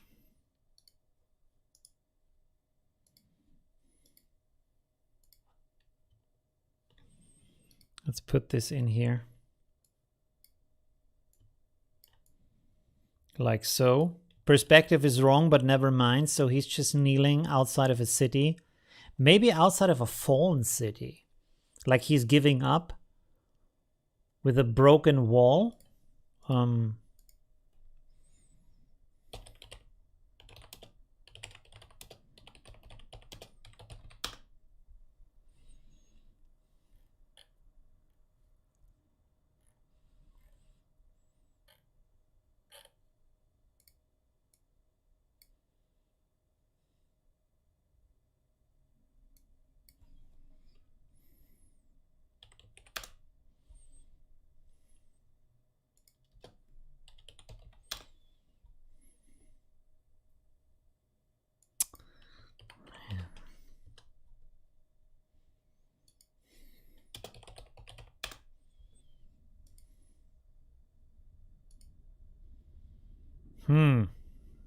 Like this, but from the front. What does the chat say? Slain? Slain. Oh, slain. Okay, that's how you write that. Do you think IP is capable of doing the level of photo manipulation of Photoshop? Probably not, because Photoshop is more sophisticated in some regards, but you probably can do really amazing things with Affinity Photo. You can reach a really high level with that too. It has some things that are not there. For example, it doesn't have a 3D simulation for different layers, and it doesn't have 3D lighting you can put on stuff, things like that. And other things like the warping isn't as complex, and things like that make stuff a little bit easier. Texturing isn't really a thing in Affinity Photo. But Affinity Photo can still do a lot of things, right? So you can still probably do the same thing, but you need a little bit, like you need more skill to achieve the same thing, because the tools are not as like sophisticated in many regards, right?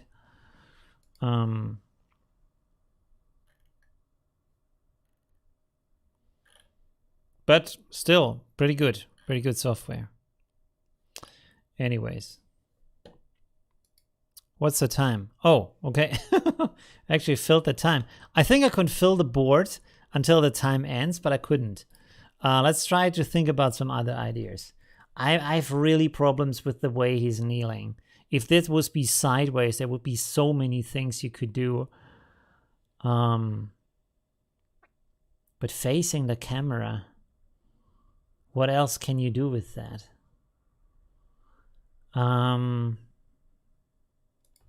Let's just copy him down here and then draw this real quick with the wall. So we have this in here too.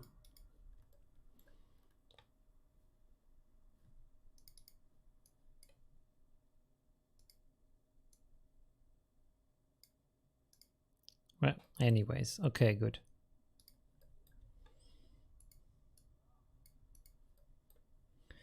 So basically, I mean, it's gonna look like crap, but you have here the wall, and then this is broken down like so. This kind of blah, blah, blah here. Let's just like paint in some stones. Looks a little bit like that. You have the other wall here, blah, blah, like that. Looks bad. And maybe that there's some houses behind burning, all that kind of stuff. And maybe some corpses here or whatever, and he's just giving up.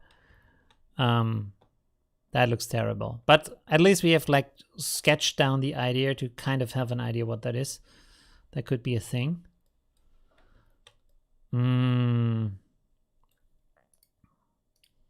If he would be kneeling and there would be like a giant dragon head behind him.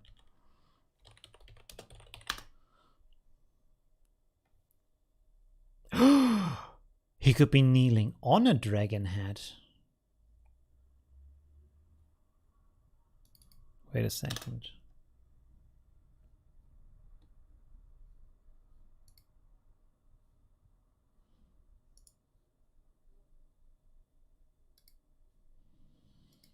If he would be like, we have this here, of course this is then horizontal, like so. And then he's like kneeling on top of that dragon head in the middle here, but it's a horizontal composition then, right? And he's like the dragon lord, and he's like just here, boom. And then maybe some light behind him to make everything brighter. Let's make a light disk here real quick, like so. Put that behind him, blur that, 300. That's probably too much. Yeah, that's maybe not too bad. That's more interesting right now.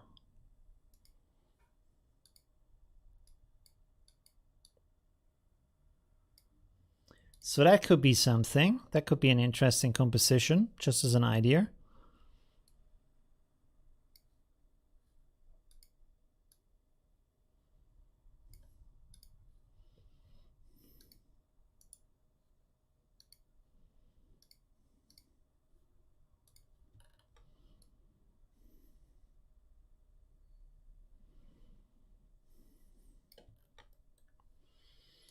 All right. What else? A wolf. He could kneel on a giant wolf's head. You see, if he would face any other direction than the camera directly, away from the camera, awesome, he can interact with something behind him. To the side, he can interact with the side. But looking at the camera, you can interact with nothing at all. That is like really my biggest problem right now. You can do so many compositions if you can interact with anything in the image. But he's like, in most cases, kneeling for no reason. Just doesn't make sense. This is like, this makes sense, so this is one I like. But where do I find the dragon image? That's a problem. And this is pretty cool. I think I can find images like this that are free to use. The other ones are like, why? Why is he doing that? Other than maybe the monk here, that might be interesting. Maybe if he is kneeling, let's take this one. He's kneeling like this. And then again, we have this. Let's look for a volcano again. 1 second, volcano.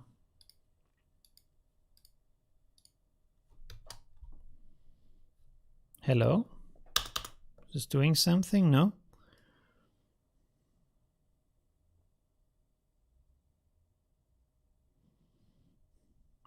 Yeah, let's just take this. Doesn't matter right now. Okay, let's just take this here. And so this is like so. Damn it. This is like so. And he is... Where is he? Let's put this on top.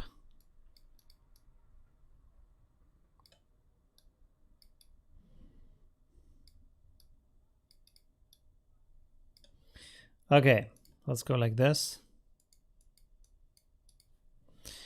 And then we have this in front. 1 second.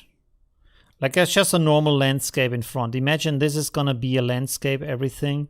And then we have this picture here in the background covering everything. And then where his sword hits, you simply have the ground opening up, right? Let's make this orange here. So you know what? I'm gonna do it like this. The ground here is just like breaking open where he's hitting it with his sword. Like so, right? You know what I mean? So that could maybe be an idea. That gives a little bit more purpose why he's standing there like this, right? That could be a little bit more interesting.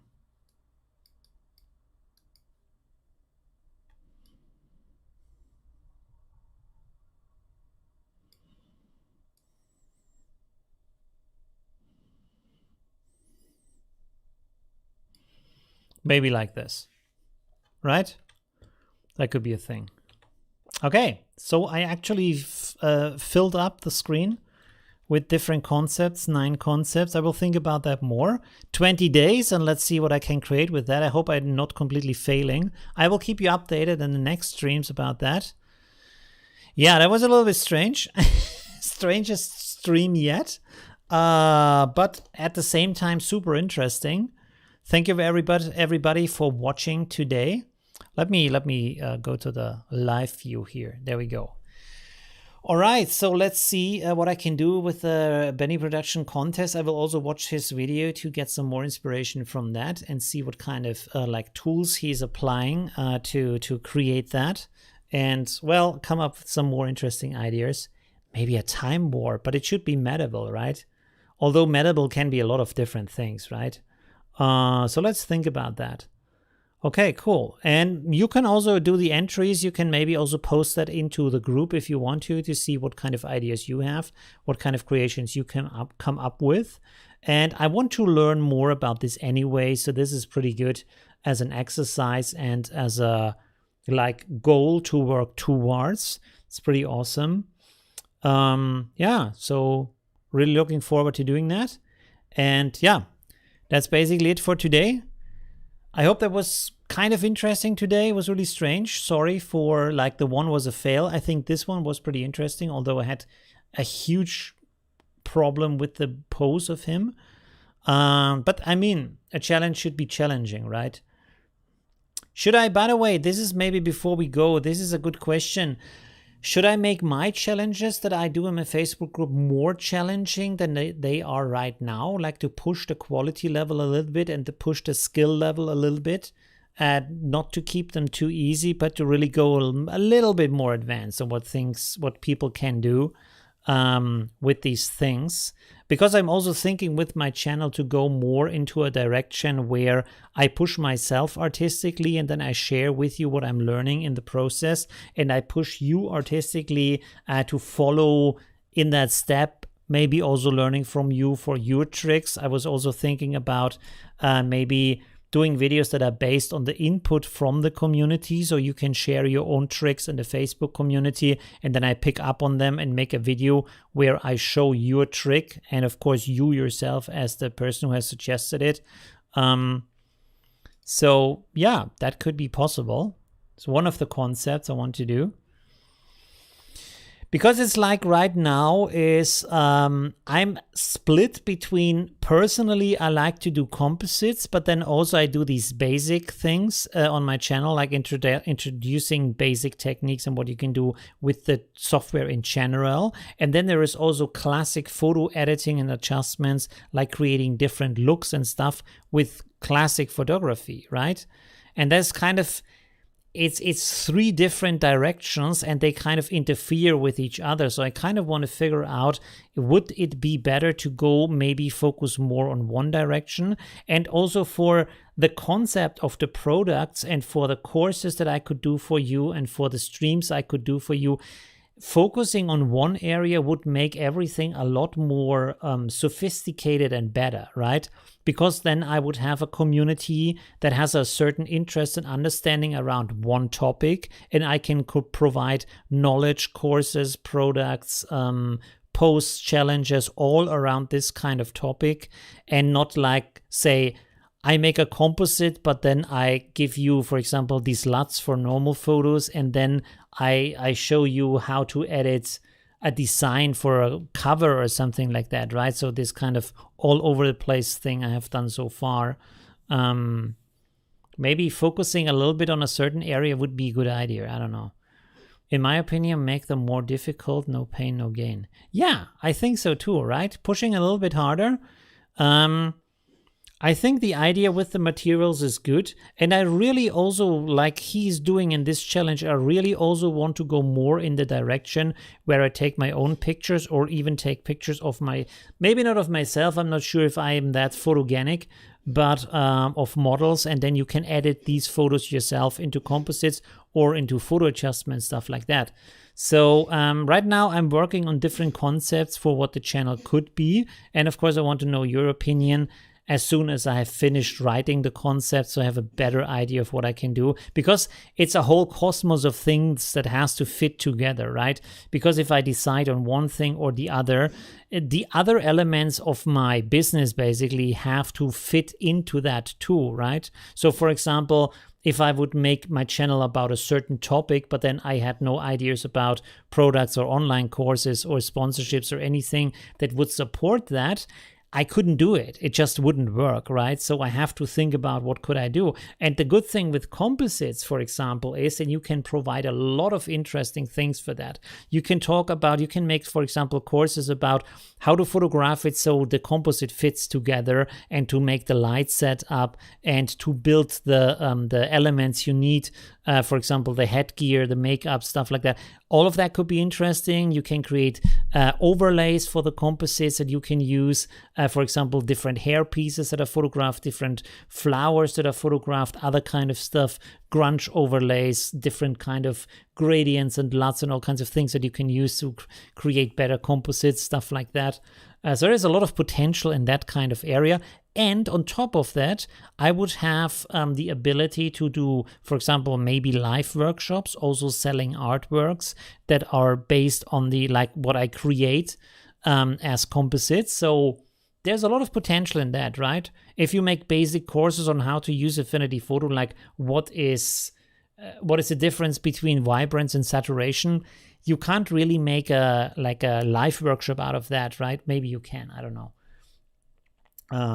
But yeah, you know what I mean. It all has to fit together in a certain sense. So I have to think about that and then go into a certain direction. Yeah, let's see. Okay, anyways. Enough about that. Thank you very much for pointing out that challenge to me. I will work more on that and keep you updated on my progress. Also show you a little bit in my next live stream. And if we think about the challenge for the upcoming week on what I can do there and make it a little bit more challenging, right? Okay. Thank you very much for watching and see you soon. Bye.